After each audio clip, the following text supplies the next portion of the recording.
Welcome to ICL on a Tuesday, another fantastic matchup, and this week we have NVRShift, or better known as NVRShift versus SLTC. I always want to say SLTC Punk. And that is rank 2 versus rank 3, so an important matchup we have here in the fight to get that top seed for tie breaks in the top cut. And we're going to play our favorite game where you guess who's that caster. Let's start with our Here All the Time caster that we all know and love. You should be able to guess who they are. Let's see how you do. That means you can talk. Oh, I know. I was trying to get the other one to talk because I thought it'd be way funnier. That's fair. Yeah, but instead. All right, I'm here. Guess who I am? There we go. There we go. TJ Parker always coming in with the wrong answers only. I do enjoy that about you. Thank you for being consistent. And our other caster, you might not know him, but you probably do, and you'll always see him in a room as that glare's hard to miss. We've got the one, the only, somebody. I thought they're supposed to guess based on my voice. That's why I didn't say your name. Everyone knows it's Butters. That's me. Nice. Right? Nice. I like it. Perfection. I mean, if they can't tell who you are from that, well, there's no helping them. Somebody sent out the bald signal. But here we go. And hello there. And welcome to another fantastic night of the ICL. ICL after the Lorecast on a Tuesday. It's all kind of messed up. Like, Lorecast is supposed to be on a Thursday. ICL's on the Tuesday. But I'm going to try to not look at the spoilers channels as it updates during this. So I don't get, I know it's so crazy. I'm so excited about all of it because that What Else Can I Do art is like, oh God, the Enchanted looks so good. Well, we only have a second or two before we start going. So I did want to show some standings, although it's kind of hard to read. It's kind of hard to read, but we've got world-class cards in first place here. 5-1-1. We've got NVRShift 5-2-0 and SLTC at 5-2-0. So, you know, they're kind of playing to see who's going to be taking second place, and if world-class cards doesn't take down Luxury tonight, maybe they'll steal first place. Wait, is this the last one before Top Cut? No, it is not. We have 11 rounds. So we've got 3 more rounds after this. 8. This is round 8. Next week is Infinity, and then it is 2 rounds. It's Infinity. And then we've got 2 more rounds of Core, and then we're cutting to Top Cut with Has Vines, and that is all Infinity until the DLC. It's true. You said Has Vines or has... I have no idea. Wilds Unknown. Wilds Unknown. I keep thinking Vines is the next set. Has Vines. Super early release. They Super early. They named it Has Vines. Has Vines. Well, Wilds Unknown does have vines in it. I would have said Has Wilds then. But my prediction, I mean, I am SLTC fam, so obviously I'm going to say they're going to win. But I think it's going to be a close 2-1 matchup. And I'm going to let you two do your predictions from this other screen so we don't miss any action. Boop. Bye-bye. Go into the booth here, and I'm not predicting because you can't make me, because this is Dale versus Mark, and I don't want to say who's going to win because that is my least favorite game in the ICL. What about you, Ryan? I mean, I will 100% say it. So I'm calling it 2-1. NVRShift is going to take down SLTC. Wow. My boy Mark is up on screen here right now. I have to root for the Florida homies. I know, right? Yeah. Mark's like local adjacent to me, so like I have to go for it. It's so hard because SLTC is kind of like an extended family for me. You know, there's some great folks over there. Ray, Fumbles, like I love all these people to absolute death, but Florida's got to represent, and I think Florida's taking down SLTC 2-1 tonight. Wow, that's a bold claim because over here we have Dale, and Dale is known for doing decently well in card games, you know, historically speaking.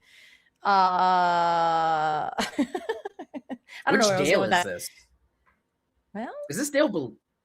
Yeah, is Dale Bolito's playing for. Yeah. Okay, hold on a second. Time out. I was like, time out. I feel like I've been lied to here. Yeah, hold on. I was like, wow, that's a bold claim coming in for that. But I was like, this is like Dale. Full stop. I'm just gonna stop there as Ryan This is Reynolds is prior Dale Yu-Gi-Oh! Bolito. Pro Dale Yeah. Bolito. Yeah, I was like, Okay. he's a pretty good player. This is so hard because I love both of Uh-huh. these players to death, and they're Uh-huh. both Remember? phenomenal Green Steel pilots too. Yeah. What did I say? That's why I was like, I'm not choosing. This is a trap. That is tough. This is a trap. I saw SLTC and I was like, well, that's not Dale Bolito because Dale Bolito's on Slab Sharks. Looks like Mama was wrong again. Moonlighting for you. Yeah. The hand tattoos give it away every time, which is, by the way, his tattoos are done by Ray. Also. Yeah, I know. Ray's got like just an insane wealth of talents. I know, right? I know he's an insane deck builder, amazing tattoo artist, very funny. He probably plays at least 4 instruments. Probably. Ray, I mean, I don't know that for. I'm sure he probably does. Ray seems like the type of person that's like just a man of many talents. Just everything. Yeah, he's just like oh yeah, like I also just whittled this this bench in my backyard this weekend. You think he just whittles because he's that good? Yeah. Well, that dice is gone, and we got a 1 and a 2. So beat that. If you can beat a 3, then we're gonna see Dale going first. We're gonna roll again because actually it worked out in his favor. The dice rolled off the screen, so we did a little bit of roll of good faith, and we got a 6, which is notably better. Significantly better than a 1. Yeah, he's like, we were just reeling again completely. I mean, we still hit a 10 though. So it's still a 10. That's pretty good. It's still a 10 as we. Oh, we're rolling for Dale. I have no idea what happened. So Dale, get you some dice. No dice, no playmat. Dale is a monster. I love a madman here. Yeah, Dale's more worried about the day-to-day operations, like making millions and millions of dollar deals. He's like, I can't bother myself with things like playmats and dice. Like, all I do is win. Yeah, absolutely. I always like to see what kind of watch he's wearing. Not that I could identify it, but I know it's nice just because it's Dale. Just because he has a watch. Yeah. I have a Fitbit. Does that count for anything? Absolutely not. Every now and then I'll put an analog face on it and I'm like, I feel feeling that Florida internet. That's what we're feeling. Indubitably. All right. Checking if that's me or you or somebody else, but it is probably. Oh, it was him. Okay. Internet. It was in. God, who knows? Who knows? Okay, we're working with 3 people on the screen right now that's working with 3 internets and a Canadian. So like the Florida internet is too. Well, Ryan's gone. Oh, Central Florida will get you. I swear. They're like, you got fiber internet out here? And they're like, what? You're like, oh no. Oh no. I have like the best internet that I could possibly buy too. No, that's the problem. Like, I can't That's the buy problem. better than this. It's literally same. I asked them if they had more, and they were like, you don't need to run NASA. And I'm like, you don't understand how bad your internet is. Like, can you do something true. about it? And the answer was no. So Luke hates when I'm over here because I lean too far. And so I keep getting clicked out of there. Leaner? I am. I lean way too far over, and he's like, can you get back over there? Because like halfway through the match, we're gonna be over here. So you guys look out for that. Can I change my decision? If Mark was rolling for Dale and he rolled second and he rolled a 10, that means Dale's going first. Can I change my answer on who's gonna win? No. Oh, okay. That's why I don't do predictions. We can't change answers here. Oh. Also, it's betting time, apparently. Oh my god, I'm also bad at that. Get your bets in. There's a bet here. All right. Shuffling up. We got our cards. I think we've done our altar. I don't know what they're going to play, but I doubt it's going to be the Horn King we have sitting on the screen right now. It's not something that I assume either one of these players would ever put in deck, but we have Captain Hook into a Palace Guard, which is a nice, respectable turn 1 Amethyst Steel play to do. Yeah, I'm kind of curious to see if Dale is also going to be on this Amethyst Steel. It seems like a lot of the teams are putting either dogs in the first slot, or they're putting decks that they believe beat dogs. So I'm really curious to see if this is going to end up being a mirror match, or if we are going to see that kind of quintessential dogs versus purple steel round 1 match. That's fair enough. And after today's spoilers and reveals and everything, the fact that we have to look at core is a tragedy, but we are seeing inking a Little Prince Philip and passing. So that's a Emerald Sapphire Q if I've ever seen one. Well, there's some other decks that may exist out there that include Amethyst Emerald. Could be a little Amethyst Emerald, pairing that Malicious Mean and Scary Prince Philip combo along with the likes of the evasive draw package of Genies and Dumbos is I'm curious. I think Dale's the type of person that is going to bring something spicy, and I'm here for it. Hey, into the inkwell. Oh my goodness. He's good if you're doing good, but he's not good if you just ink him and pass, as we have another turn where Dale doesn't get to do anything, staring down 2 palace cards onto the board here. If this is Emerald Sapphire and we are missing ramp on turn 2, then I really hope we've got something off the top of this deck that's gonna kind of put Dale back into this game. Well, it wasn't the hey, and he was going to help, but we're going to put an angel into the inkwell here and just go ahead, play a Cobra. I don't think we're going to discard. I think we're just going to favor having a body on the board. We're not going to gain the 2 lore, but we are going to go super blurry as we quest up to 3 lore. Yeah, I'd like to see like a heads held high here, just be able to, somehow magically get 6 ink, target all 3 of these characters and banish them all, because each one of these characters in play for Mark is in fact a vanished character. That is hilarious. Okay, yeah, so the heads held high would go ahead and choose every single one of those, but I'm hoping we're not playing that, as we do go ahead and ink another one. This does look like an Emerald Amethyst deck to me, as we put the pull the lever or wrong lever, I don't know which one it is, into the inkwell and play another Prince Philip. So we did have another Prince Philip waiting in the wings. He's got ward. He's a 3/2. I don't know what he's going to do. Somebody tell me, is that a wrong lever?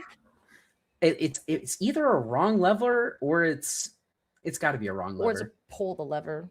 Whatever. Genie, wish fulfilled, coming down, drawing us a card, purple steel or amethyst steel, doing amethyst steel things as we go ahead and exert everything to go on a full quest, getting us up to a whopping 6 lore coming in from amethyst steel, which is kind of funny because like these are 1 questers, so you would assume Dale not doing anything. Hey, the hey comes down. We had another hey, and when he comes down, if your opponent does have more ink than you, then you will go ahead and take a card from the top of your deck and put it into your inkwell face down and exert it. And now, since we did that, we paid the hey, and now we can go ahead and ink for turn. So we're pretend ramping. So for me, I think this is potentially like that, Brainiac style Emerald Amethyst, even though we haven't seen the second color in Dale's deck. We haven't seen a second color yet, but Dale kind of forgoed. Yeah, forgoaded the first couple of turns of the game, but he's kind of just right back in there. He played a turn 3 Prince Philip with ward, was able to ramp on turn 4, and on turn 5, if he has it, he can in fact get this malicious, mean, and scary combo down. And because he has another 3-drop in play, he can actually quest for 3 with the shift to Prince Philip. Ew. So wait a minute. Letting him get to 6 is not as scary as it seems. Now, if we miss on that, if your opponent plays, I don't know, Pete, that would be bad. Something of that nature could really mess this up, but I doubt that Mark is playing Pete Games referee. All the Pete's of the referees. Pete's Games is refereeing. Yeah, he's not refereeing anything as we sit here and we ink our Ursula to get that down. Do we have a 1-drop? That was just me being greedy. No need for the 1-drop when you're planning on saying, hey, all those characters on your side of the board, be a shame if they were all banished next turn. And it's really kind of going to be on to Mark here. Do you plan for the malicious, mean, and scary combo? Do you not, commit anything additional to the board? Maybe he just inks and passes quests for 5. It's not Friends really on the other side would go so hard here. Because you could just spend your turn drawing cards and questing and then passing. That way you refill your hand for the inevitable potential board wipe and kind of keep moving and grooving. But it's kind of exactly what you said. If you don't commit anything and they don't board wipe you, then you've kind of, set yourself back a turn. But if you commit too much, then you've committed into it. That's a fine line when you stare into a board wipe. Ooh. Yeah, maybe Mark is playing the cosplaying friends on the other side in the Junior Woodchucks guidebook. I feel like that would be the card that this is the turn where you want to establish it, crack it, draw your 2 cards, quest for your 5, get up to 11, and say, "Go ahead, I got plenty to refill the board right after." Absolutely, that's kind of like standing down this turn. Basically, it's so funny. It's like, oh, back before rotation, but now in Infinity, you do have board wipes running around everywhere. So you do have to kind of plan these things out, as we are going to go ahead and, Strength of a Raging Fire onto the hey, taking away that singer and ability to quest for 3 if you so have it. So now Prince Philip is going to have to do a bit of singing. Poor hey. And do we hardcast the Strength of a Raging Fire? No, we didn't. interesting thing. So we are -1 lore because of Yeah, that. if we weren't gonna play anything here, we might as well have just went ahead and hard casted it, got in for the additional lore, got up to 11 and said, go ahead, do your worst. Pay attention there, chat. If we lose at 19, we know where that lore went. As we do have to have a 2-card combo here. Not impossible with this deck, but still kind of hard to do because we have seen Dale ink quite a few cards and not really drawing a ton of cards either. So the last 2 cards in your hand or what you draw off the top of your deck kind of just has to be Malicious, Mean, and Scary and Prince Philip. Otherwise, we're not cooked, but we're like, it's not great. It's not wonderful. Pull the lever, and we will go ahead and draw 2 cards or bounce something. Looks like we're going to be drawing 2 cards. If we're drawing 2 cards, then wow. Mark's going to have the opportunity to get to 15 next turn. And that really kind of like, that's that window. That's the things start to get a little bit scary. When Amethyst Steel starts hitting 14, 15, 16 lore, you know, you're just a couple of docks into a Giant Cobra away from just losing the game. So Cheshire Cat, as we see Fred going down in the ink, well, notably, I'm pretty sure that Fred breaks items, but you could shift big old Fred onto him if you really felt so inclined. Probably don't do that. You could actually shift the big Fred and actually not have another Floodborn in your deck and then quest with it. I've done that before. It's stupid and I love it. That's probably one of the single greatest turns in Disney Lorcana I think I've ever seen, is to reveal your entire deck to your opponent and say fail to find. What madman would do that? As we see a Demona coming down, drawing probably 0 cards, maybe 3 cards, maybe 2 cards. It is a number that would surprise you. As we go ahead and actually do some challenging here, interestingly enough, to take away any ability to shift to Prince Philip coming in and clearing up the board, really probably locking in this game for us. Yeah, I think that there was it was reasonable to remove the Prince Philip from the board just to stop the potential for the shift. I think gaining the additional lore rather than challenging into the Cheshire Cat was probably a little bit better there because you're threatening reverse lethal, but it looks like we're just going to scoop it up anyways. You lose your entire board in this matchup, and you're not able to sing the songs that you need to sing to get the opposing board out of here, and it looks like we're just going to scoop it right on up. Yeah, that's definitely the professional term for that, scooping it right on up. So unfortunately, though, it was that really pivotal turn where we did set up and we just didn't see, again, kind of what I was saying is Dale was inking pretty aggressively, which left him maybe 2 cards, 3 cards in hand potentially. So they had to be exactly Malicious, Mean, and Scary and Prince Philip. As we did see, I liked the idea of that, right? Because we're not really ramping except for with Hey Hey. So you're conserving the cards in hand. You're not playing a 1-drop. You're not playing a 2-drop. So you're kind of conserving the cards in hand to make sure that you have the ink ability to get there, to play the Prince Philip, to play the Hey Hey, to then dig and ramp to be able to do that. But that does set you up to where if you do not get that line exactly, it all falls apart. So unfortunately there, we didn't see what we need to. And Mark got off to a pretty decent start with his Palace Guard into Genie. So we'll see what happens around this time. Alternatively, if you think about the board state that he had, though, he could have just as easily because he had 2 different lines. He could have either A, sung the Malicious, Mean, and Scary, played the Prince Philip, banished everything, or he could have alternatively shifted the Prince Philip and used Prince Philip to sing Under the Sea. And Under the Sea would have cleared most of the board. It would have left the Giant Cobra in play, but still, you're removing 3, 4, 5 lore from your opponent's side of the board. Now they have to overcommit, and now that's when you hit them with the second Malicious, Mean, and Scary combo. Yeah, you always want that backup. You're like, okay, it's not the first be prepared, it's the second be prepared that you got to be terrified of. That's typically it's the second one that always got me. It's always the second one. It's always the second one. Yeah, because you're like, well, he can't do that. Oh, they did it again, and I'm cooked. Yeah, and if you you take that an additional tier, and you're like, okay, well, like I'm gonna plan for the 2, and then they hit you with the 3rd B prep, and you're like, well, no one was gonna play around the 3rd. Yeah, no one was playing around the 3rd one. Exactly. Oh, that's why Guidebook is so good in situations like that, because you're like, I'm just gonna develop. We're gonna draw cards. We're gonna rebuild, and then the second half of this game will begin once you rip the cord of that board wipe. It's all I feel like mine, the opportunity guys. cost for playing Woodchuck's Guidebook and Amethyst Steel is pretty low. But when you think about it, if there were more control decks in the format and more decks that were trying to go slower and trying to have these value engines and that had all of these board wipes, I think you might consider it. But you got decks like dogs out there that are board wiping you on turn 4. Is it really helping you that much? In July, we don't have to worry about that anymore in core, as we see the Rooster into the Inkwell and a Dumbo on the other side, and we're just passing. No one drops for either player. I can see the strategy behind Dale not doing anything, but I don't know if Mark wanted to not do anything in this Amethyst Steel deck. You typically want to go 1, 2, 3, 4 strength, and he just went. That's what he went. He just a silent. That's what it sounds like when you don't play a card. Nothing. Yeah, that's exactly. Yeah, exactly. Yeah. Sounds like absolutely nothing. Perfect. Absolutely. Mark being on the draw here, he really wants to kind of get out to an early lead. We didn't see either the Palace Guard on turn 1. I would have really liked to have seen a Christopher Robin. Christopher Robin would have just been like, hey, I'm going to turn the jet boosters on. You need to stop me.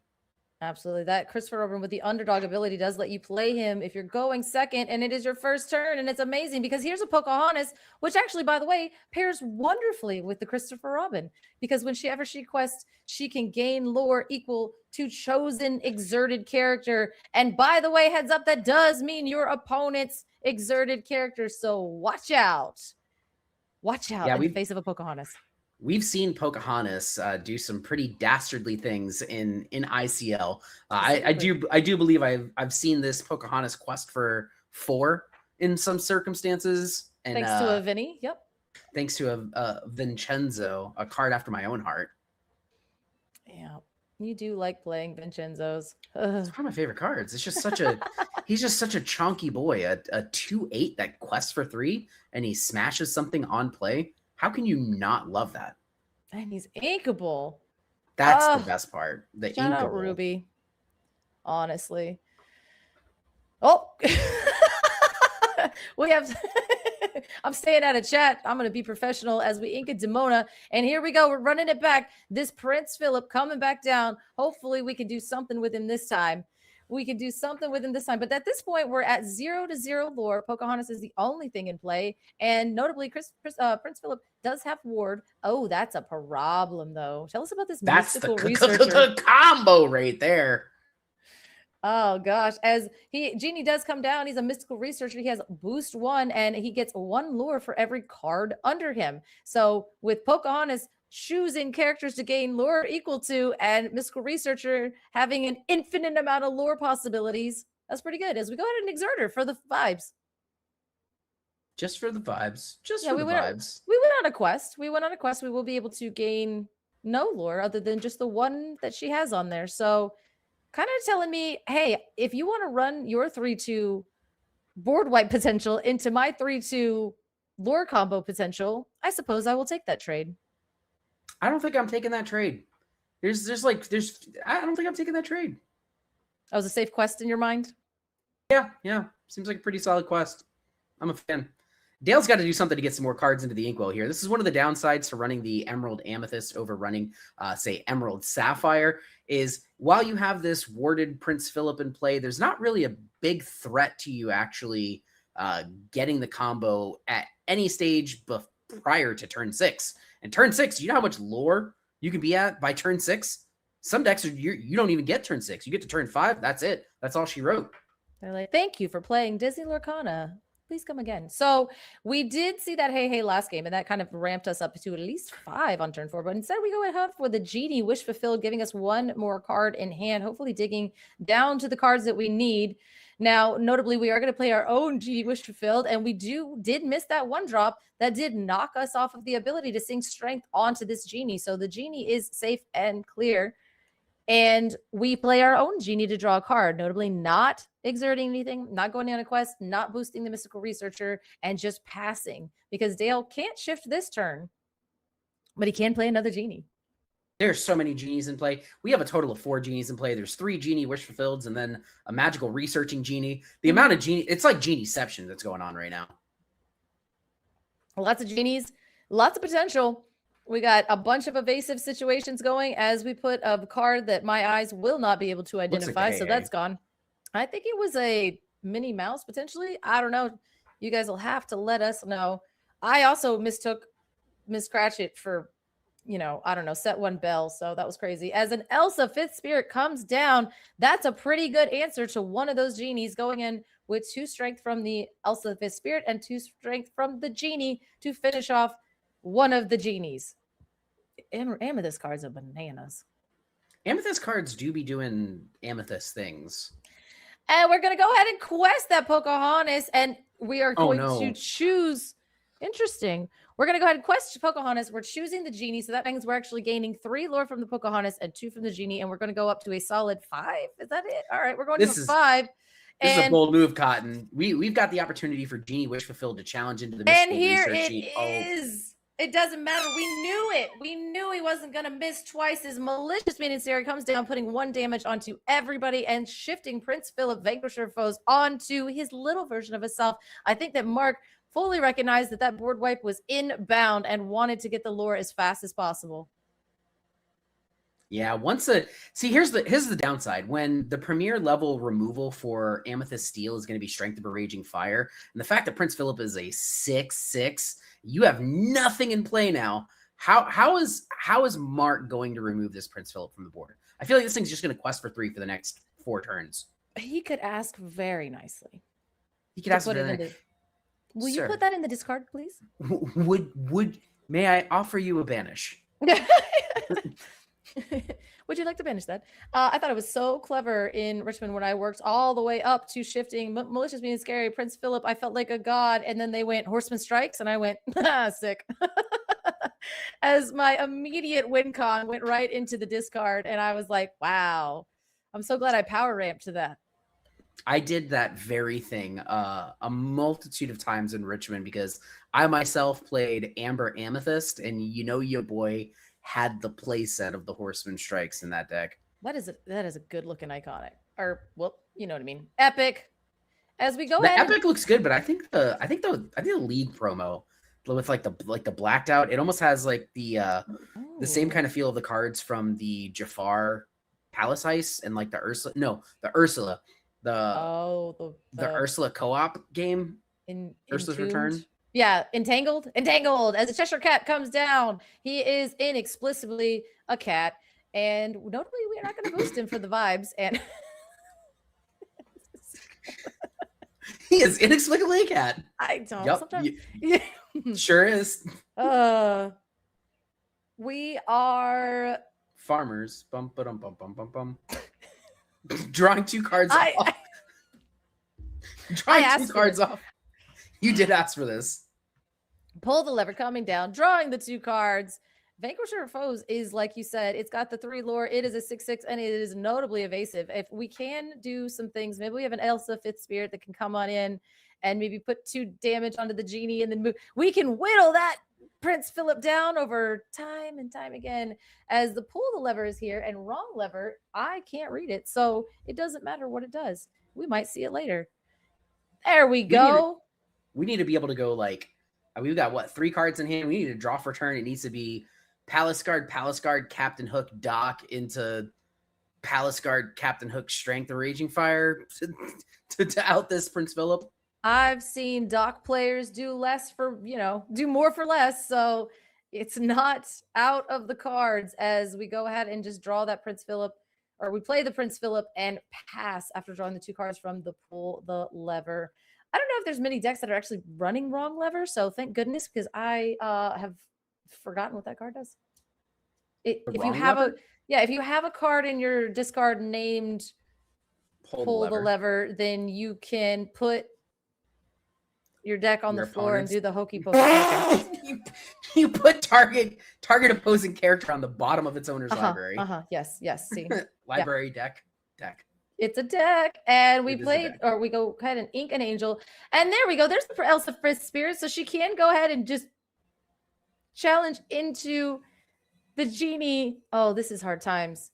So we went ahead, challenged into the genie, put the 2 damage on there, and then move the 2 damage with the Cheshire Cat onto the genie, getting rid of that and healing off our Elsa. So we do some Cheshire Cat Elsa nonsense, as I was kind of saying was a possibility, but we're doing a lot of fighting back. Dale's at 8 lore, Market at 5, and that Prince Philip just looks safe. Yeah, the Prince Philip not only looks safe, but yeah, you're able to get the genie out of the way. So Oh oh no, and no. again. Oh no, no, not like this. It's What's the same malicious being what's scary. better than one? It's two combos. Well, the game will end much quicker now. If you can't get rid of this Prince Philip, can you get rid of that Prince Philip? As we will now be questing for 6 lore a turn, making us go to a swift game 3, if I have my predictions right. Yeah, I mean, at least fortunately for us as casters, we do get a game 3 here. I don't know that there's very many cards in the Amethyst Steel card pool that are going to Maybe be that able to Lilo. out. Yeah, Yeah, Lilo will Lilo. do it. Lilo might get will, us in there. fact. Yeah, she might. I need. What are we at? We're at 5. If I could have, if I could have 6 16 Lilos in more. play right now, that'd be great. Lore Guide. My opponent has 6 Lilos in their deck. Yeah, right. And that is cheating, but 6 Lilos in the deck is cheating, but 2 Prince Philips questing for 6 is not. It might as well be cheating. Let's be honest. We've removed our opponent's side of the board twice, and we have 2 6/6s with evasive.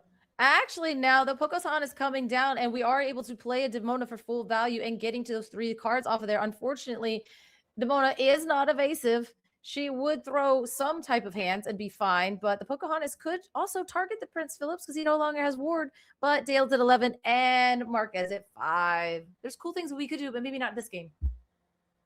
Yeah, we're literally a turn away from Dale kind of closing the loop on this game here. I'm not sure what Mark could potentially have hiding in the wings. Maybe like there's a possibility that maybe he has like a they never came back and he's able to say, hey, those 2 Phillips that you just quested for 6 with, they don't get to ready next turn. And maybe he can sneak a win. That's possible. All right, and we have the Dumbo here. Are we going to go ahead and quest? We don't even care about that. We're just putting stuff on the board because you know what's worse for him at the Steel, other than only being at 5 and you being at 17, is going wide on the board. Mob song off the top. I'm always going to say that now. We can't even sing it. We can't even sing it. We have a total of 8 in play. It's a Pocahontas and a Demona. 6 + 2 is 8. Oh yeah, and even if we ink, we're still only going to 9. So Mob Song would be an uninkable brick. Don't put it in your Amethyst Steel decks. That was a terrible plan. Yeah, the Florida education system may have failed me, but at least basic math is still something I can do. Not me. Is Hades looking for a deal? Calms down, probably choosing one of those Prince Philips and immediately getting to draw 2 cards so we can scoop it up and go to game 3. 2 Prince Philips is too many. 1 Prince Philip is too many. I gotta be honest, like my biggest crash out is like when my opponent just has it. They're just like, oh yeah, Prince Philip sing malicious. I'm like, here we go. Like I'm like, you know what? I'll just go home. Actually, I'm gonna go. One time, Katie and I were casting a game, and it was Bad Vegas and his brother that were playing, and Bad Vegas was playing Chief Bogo combo, and Chief Bogo comboed his brother 3 times in a game. One time, he shifted it, and then the next time he shifted it onto itself, and then the next time he just hard played it because his brother had to Hades the quadruple shifted Prince Philip. I'm gonna tell you something right now. I was like, I would flip a table and tell my dad, and you would not be allowed back at Christmas dinner. Do you know what knocked me out of top cut contention at PBG Fort Worth? Was it Chief Bogo? Oh, well, because no, it was literally Bad Vegas. It was literally Bad Vegas with Chief Bogo combo. And he was straight up like, literally knocked me out of contention. Like literally. I was so flabbergasted. I was like, oh. And he thought he was going to lose that too, because I don't think that's a very good matchup. But no, it was a horrible matchup. Oh, but he just played 5-2 questers, and I was like, oh, I can't answer all of these. And he just like turned them sideways every time. And he just like got to 9 ink and was like, hey, play Prince Philip, Bogo trigger. And I was like, yeah, exactly. Yeah, I think there is a video out there where we all clipped it together because Katie and I were in shambles because he did it and he had no cards in hand. And he would get rid of the Chief Bogo and he would Chief Bogo off the top. I'll just play it. And the next turn he's like, oh, Prince Philip off the top, and just plays it. And at one point the opponent, he just freezes. He just freezes for a really long time. It's like, that is the appropriate reaction to being Prince Philip before Malicious Mean and Scary was even printed. So Yeah, it's kind of like terrifying. Like, not only did your one-sided board wipe just like end my entire career, but like now I'm staring down this 3 lore quester. What like, and he's a big dude. You're like 6'6". he's just huge. He's just massive. Absolutely. I think that Prince Philip should have been at least a 6'4", so that way you could just at the very minimum you could hurl a thunderbolt at him. Just Nah, I like it. Make them all big, beefy, lots of strength, lots of willpower. Never get them out of here. As I like, oh man, the new set stuff. The new set, some of those stats on those characters, I'm like, yeah. You're like, you can't do anything to this one, and I'm like, yeah, but what is it? Oh, it's a 3/6. Let's go. Hold up. that Merida's got me feeling some type of way. Like I'm so ready. I hate the way you said that. So ready to do some absurd things in Shenanigans. Infinity with Merida. We're going to have double trouble, and it's going to be meta as we ink a Demona and Palace Guard down on the board. Now we got a 1-drop. Now we got a game. We're on the play. Dale, you're not. What's your plan? Is it the Prince Philip Shift combo? Is it anything else? Yeah, we're really going to kind of be looking for Mark to get off to an early lore lead here. I would love to see him just kind of get the 1, 2, 3, 4 strength line if possible. We do see a Malicious, Mean, and Scary going down into the Inkwell, and if you're Mark, you got to love to see it. That's a combo piece down, but it does often it's very telling. If you see your combo opponent inking one of their combo pieces, there's a good chance that there's another one waiting in the wings. I hope to one day be referred to as a combo opponent, as we do have the Strength of a Raging Fire into the Inkwell, and we're just going to take that Palace Guard into a quest, not really playing anything else to the board, so that 1-2 strength line is broken, but hopefully Dale, you know, if we're going to play a warded character, I cannot strength your warded character. Ward is OP, and you should put him in your decks, guys. I'm telling you. Especially in a world with that Merida. Ward is going to mess you up. Woo! You know what's great about her is she is also a princess, and I've already been cooking up Sapphire Seal princesses in Infinity because there's the mini? Is that Miss Cratchit? Is that it's got to be a mini? That is Minnie Mouse. Minnie Mouse with Ward. That's not no. a vanilla. It's the 2-cost. It's the 2-cost 3/3 vanilla quest for 1. Why? What do you mean? Why? Have you ever played against an aggro opponent? Sometimes you just need a Minnie Mouse spinning skater to kind of tell your opponent, hey, no, you got to slow down. You don't just get to turn things sideways for free anymore. Yeah, all right. Do you see that Buzz Lightyear is a 2-cost 3/3 inkable? Anyway, and we got the Cheshire Cat, Inexplicable Cat, Inexplicably Cat. Oh man, I got really excited. But it's the cat, and it's going to come down, and it's going to pair nicely with that body on the Minnie Mouse. Never saying that again. As we go ahead and pass it back over to Mark.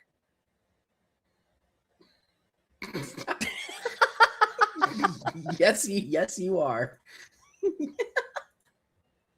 You know, we're off to a really slow start here for Mark, which is a little bit scary. I mean, when you are always kind of waiting for that combo to come down to wipe your board, you really want to be at a higher lore total than 2 going into turn 4.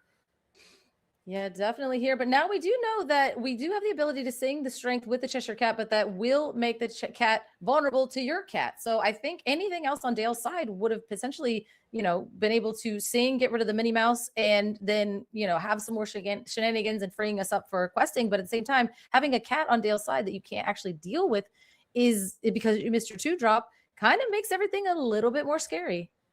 Yeah, that 2-drop is really pivotal. Even a secondary 1-drop would have been fine, but inking the strength and passing there, that's the last thing you want to see. The Pocahontas, a Black Heron, even a dock when you've got a second dock in hand, which we've not seen a single dock yet out of any of these games. Interesting. As we go ahead to pull the lever to play the genie, we're favoring a genie in the face of a genie. The genie wars are raging again, as maybe we'll see an Elsa Fifth Spirit coming down to Wombo Combo and get not for that much ink, though, as we go ahead and we get the 2-drop that eluded us earlier. It's the Pocahontas. She's here with her friend Calhoun, also notably a 2-drop. He's got 1 card left in hand. If it's not the Strength of a Raging Fire, you really can't afford to exert these characters. And if your opponent has the dock, if your opponent has the Elsa, though, you've now lost this genie. not only have you lost the Oh. genie, but then now the Cheshire Cat wars start happening. Oh, as we He go does ahead, have the strength. and we do opt to take the Cheshire Cat. Yeah, I was like, it's not the genie. But we got to get the cat off the board. That is where most of the power and shenanigans were going to come from on Dale's side of the board. Opted to get rid of that, turning things, exerting them, going on a quest, going up to 5. And you got to know that's a dock in hand. You got to know.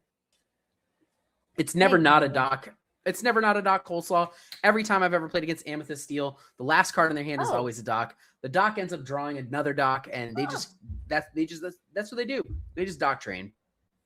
I've never seen this many before in my life. I love that. The art's cute. You've Nope. never seen that mini Nope. before? Never seen it before in my life. What?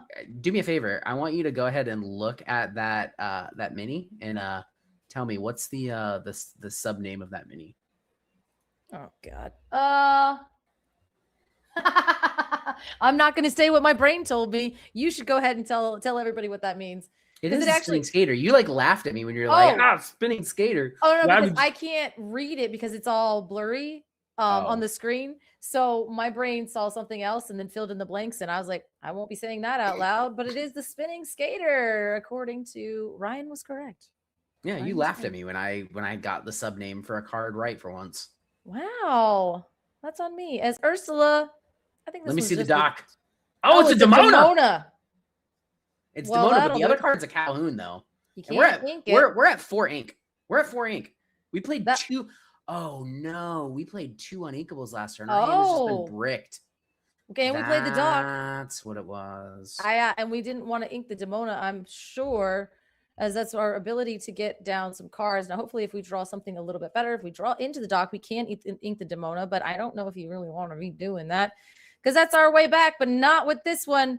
We need to be at 6 ink, and we are not, as we might lose our entire board with Prince Philip combo coming up next. We do know that Dale did ink the Malicious, Mean, and Scary at turn 1. So did he find another one? Did he find the Victors of Foes? Find out next time. I hope he didn't, if I'm being honest. Like, I want like I love Dale to death, but like we've seen enough of these Malicious, Mean, and Scaries and these Prince Philip shifting. Like, I want Mark to have at least one more turn, get in a good chunk of lore here. Like, let's see, we've got 1, 2, 3, 4, 5, 6, 7. We could possibly go up to 12. We could really go up to 13 if we wanted to quest with this Calhoun. I think we're at the stage now where we just kind of need to turn the jets on, Mark. We got to get this game over and done with. Once that Philip hits the board, I think we are just going to go on a quest here. There's literally nothing you can do in the face of it. So you're just going to quest the genie first. Gain Sequencing 5. is important. That's right. Gaining 5 with the Pocahontas quest. Choosing the genie. And now we have to decide, do we want to gain the 3 lore or do we want to just say, hey, you don't have it and set up for the Demona next turn? Unless we drew an uninkable, in which case nothing good is going to happen from this point out. I mean, this is the dance here. Do you cash in the additional three lore? Do you keep it upright and run the risk of losing it? I'm kind of in the mindset of like risk it for the biscuit. Your opponent doesn't have the Cheshire Cat anymore because you're saying the Strength of a Raging Fire. I'm getting in every single piece of chip lore, and the fact that Mark hasn't inked a card yet almost leads me to believe that he maybe drew another unink off the top. Yeah. And we know that he already had the Calhoun in hand. Yep, that is what I'm worried about as well, because I would have slammed that inkable, slammed the Calhoun, quested, and passed. But maybe what they drew changed their future a little bit as we take a little bit of time to think about it. And Luke's mic is quite open at this point as a genie, which is an inkable, comes uninkable. My goodness. It's another genie. Another It's another uninkable. genie. I mean, What? He does replace you himself. don't like to. Yeah, you don't like to play another threat to the board in the face of the potential for a one-sided board wipe. However, it does draw cards, so it is replacing itself. It's also saying, hey, if you don't have exactly the combo, I am threatening reverse lethal next turn. Well, now we do know that unfortunately we know that that is a Calhoun and a Demona in hand. You drew the genie for turn. You were able to draw a card to then ink the Christopher Robin to hopefully set up for the Demona, which is going to go ahead and exert probably an empty. Your board's going to be empty. You're going to play a Demona down just to be able to draw 3 cards. So you're at 13, going ahead, getting that lure. And I think just playing the Demona and refilling our hand and just being relentless is going to be how we win this game 3, because Dale's at 0. And if he doesn't have it, the game's over. But if he has it, the game might not be over. Dale might be in shambles. He's got his head in his hands. He set his hand down on the table. Oh no, we're doing questy math. Oh no, challenging math. Oh no. He's trying to figure out if he can clear off enough threats from Mark's side of the board to prevent him from being able to win next turn. Not like this. Oh no, not like this. We don't have it. Oh my goodness. Mark taking the bluff here, unless we're just being slow rolled into oblivion. And that's not fair either. He doesn't have it. No. Mark actually has a total possible of 11 lore next turn. There's a lot of lore on this board. We got to do something. Do we malicious, mean, and scary just for the vibes? Then try to challenge in, taking out some more dense, heavy threats here. I think that is a potential, but that still is going to leave no less than, oh gosh, you can't get the genies off the board. Lore, you're correct. Yeah, I mean, at least 4. We got to take the Pocahontas. You probably have to, because you can't leave. What about double malicious? What if he's got 2 malicious, mean, and scaries? Hilarious. Remember, he did also ink a malicious, mean, and scary on turn 1. So we are kind of just sitting here waiting the wings, seeing what's going to happen. Because even if he does, I mean, that takes care of the Pocahontas. It doesn't even touch the Calhoun. Yeah, she's a 3/2. She's not a 3/1. So we are going to. Oh wait, but the malicious, mean, and scary does place damage. Oh my god, that card is so good. Okay. We're singing it. We're singing it. That's interesting. We have a rush Elsa maybe to come in and potentially clean up some of this. Do a little bit of a dance here. So either we're missing the Vanquisher or we're missing the 6th ink. Oh my goodness. But we do know that Minnie Mouse is a 3/3, so she can cleanly trade with literally anything. Now, Genie will be able to trade with potentially, oh yeah, Genie can get after some stuff. Calhoun, maybe. You take some 3 damage back. That's not so bad. Then you could take maybe the Minnie. Oh no, you could actually. Oh god. Minnie can banish the Cheshire. The Ursula can banish the Pocahontas. And then you leave your opponent with 2 genies and play with 2 damage on them, which is like not necessarily where you want to be. You don't want to leave the. Well, then you lose Calhoun, threats. and then you lose to Calhoun. Well, you're losing to either an evasive package or Calhoun. So pick your poison. Yeah, that's true. Because you have 2 things that guaranteed need to happen is the Pocahontas needs to come off of the board, because the Pocahontas is actually representing the most lore here. Pocahontas is representing 3, whereas both Genie and Calhoun are representing 2. Okay, Cheshire Cat. We have our own Cheshire Cat. Okay. Well, hold on. Okay. Yeah. Now this is some stuff. When we're getting some dice out, we're doing some stuff and pulling dice out. This is going to change the math a little bit, because now we can challenge in. We can move some things around. We could get rid of the Calhoun now. So we actually will be able to move some damage to just kind of get rid of Calhoun just on the back end of things, which I think is huge, because that was where you were going to straight lose the game. I think we're still in the boat of needing to get this Pocahontas off the board. And I think there's a chance that this Minnie Mouse, this Minnie Mouse has got to be clearing the Cheshire Cat. The Minnie's going to take the Cheshire Cat. The Ursula is going to take the Pocahontas. And then something else is going to happen. I forgot. But then we can move the damage to the Calhoun to make sure that gets gone as well, leaving only the 2 genies and potentially the Palace Guard. Yeah, but I don't think we're worried about the Calhoun as much as we are the genies, because we're not going to be leaving anything in play that the Calhoun can challenge, right? The Ursula's going to get banished on challenge. The Minnie's going to get banished on challenge. The Genie's evasive, so the Calhoun can't challenge it. True. So this Genie can actually challenge an opposing Genie, and then you can move the 2 to remove that Genie. That's probably for the best. And then if the Calhoun does exert sideways, it's only getting 1 lore, and then we can do something about it at some point in our lives. Yeah, like shift this Prince. Oh, the Prince Philip is sideways, so that is. Well, but it'll at least trade. Yeah, but that's still 2 lore. So 2, 4, 5. We're only leaving 6, 7. Yeah. Just kidding. Yeah, we're leaving too much. Yeah, this is some difficult math here. This and is this one of is those the point where puzzles. I would have I was like, this is one of the turns where I would have already lost the game. I'd have been like, I don't know, you got it, man. Like, that's why I don't have a golden Mickey. But at the same time, if there's a way out, Dale will find it. And if he scoops after all this, I'm gonna be like, what was the point? Sometimes you just have to walk through all of the ways you've lost. And bring your opponent on that same journey. There we go. We're doing it. We're taking the Ursula into the Pocahontas. That's step 1. Step 2, we got to go for the genie probably. If we're going to take Ryan's line and saying that the evasive is not good. Now, again, yes, genie, stacking damage. We're going to move it with the Cheshire Cat. And that leaves 2, yep. 3, 4, 5. That leaves 5 in play. Yeah. Right? Yeah.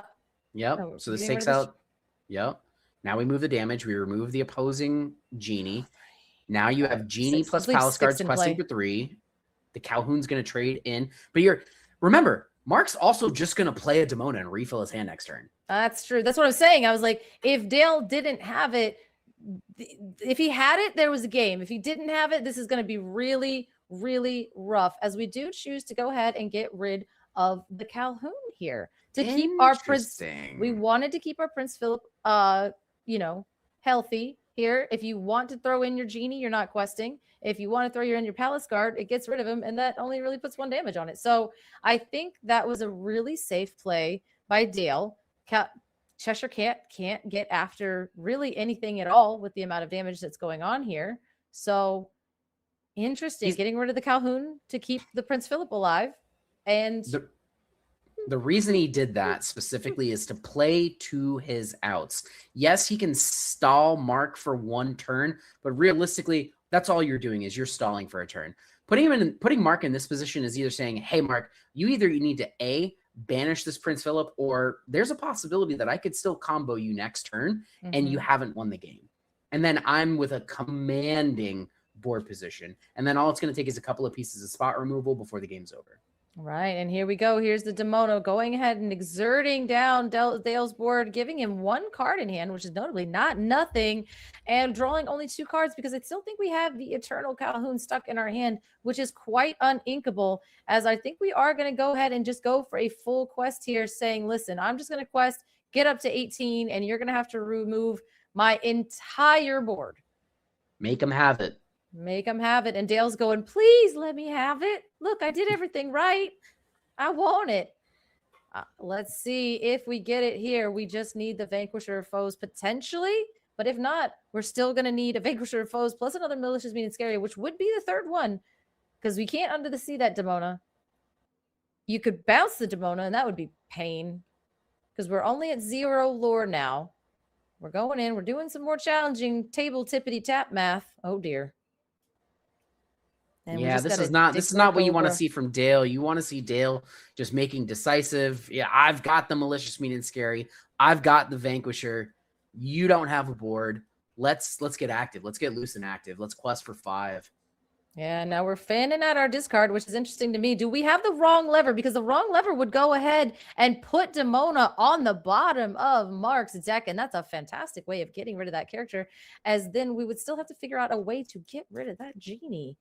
Yeah, Other genie. I don't know that we're going to be able to get both of the genies off of the board here. I know. I'm like, what are we doing? Because we could wrong lever. Wait, is that a Malicious Mean and Scary? Are we doing it? Are we full sending it? Bro, if we just can't find the Prince Philip Vanquisher of Foes, that's so annoying. Dale expertly playing to his outs and his deck going, nah. He also got the additional draw off of the Demona as well, which was just 1 more card. It's the 3rd Malicious Mean and Scary. Oh my goodness, going ahead, and that does clean up the math a little bit better because we will be able to get rid of that genie. He's literally gone, and we can challenge in, get rid of that genie, challenge in, get rid of that, and it only leaves the Demona though, but the Demona is there, and the Demona is going to have to do literally anything. You got it. Hard cast?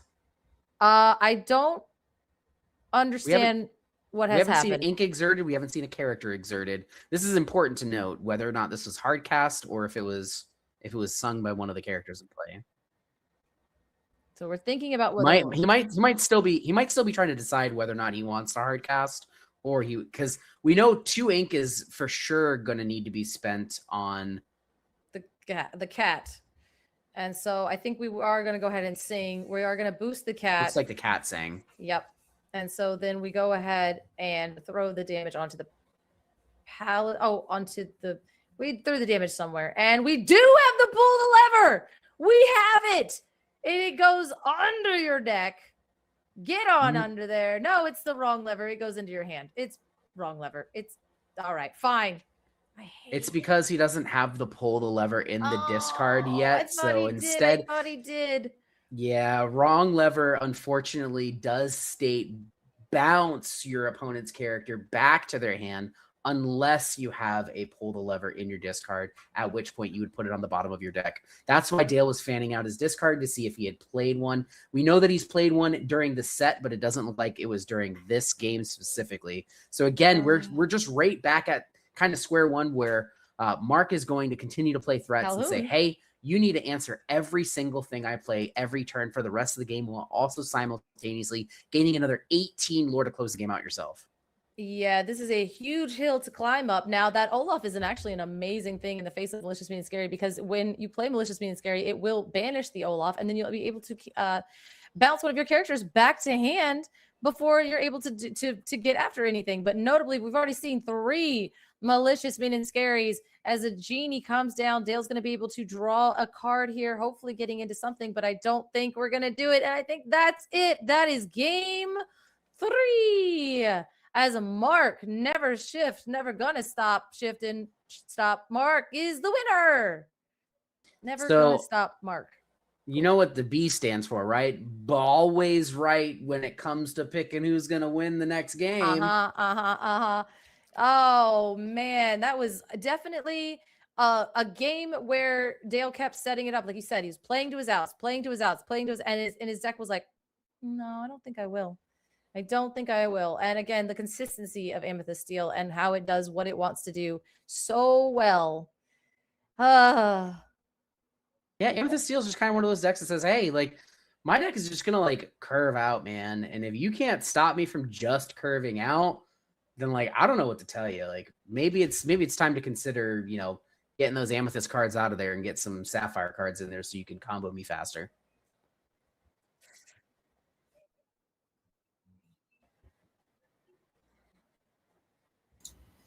And a new face has appeared. Hello. Hello. How's it going, gamers? How is it? That was Hi, welcome. You have a really good mic. Yeah, go ahead and tell us what you think. That was a very intense game 3, and as a Prince Philip believer, I was really hoping to see that shift at any point. Like, give us a little bit of hopium for one time. Dude, I'm a Prince Philip hater. I want all 4 copies in the bottom 10 cards of your deck every single game. I mean, in my tournament map, that ends up happening all the time. So that's how I shuffle my deck and end up playing Prince Philip. Yeah. Basically, begging for the combo at any point is my experience with any kind of Emerald combo Prince Philip deck. But you know what? It didn't happen for Dale this time, but maybe next time, right? Maybe. Hey, score 1 for the Florida homies, though. NVRShift on the board, 1-0 against SLTC. And this could be the deciding match that determines potentially second or first place in Group A. It could be. And we have WCC. We're not going to worry about that, though. They're solidly in first place. Isn't that correct? So this is for second. It's pretty close. If World Class Cards were to lose to Luxury tonight, and NVRShift were to get a 3-0 against SLTC, NVRShift could actually catapult into first place.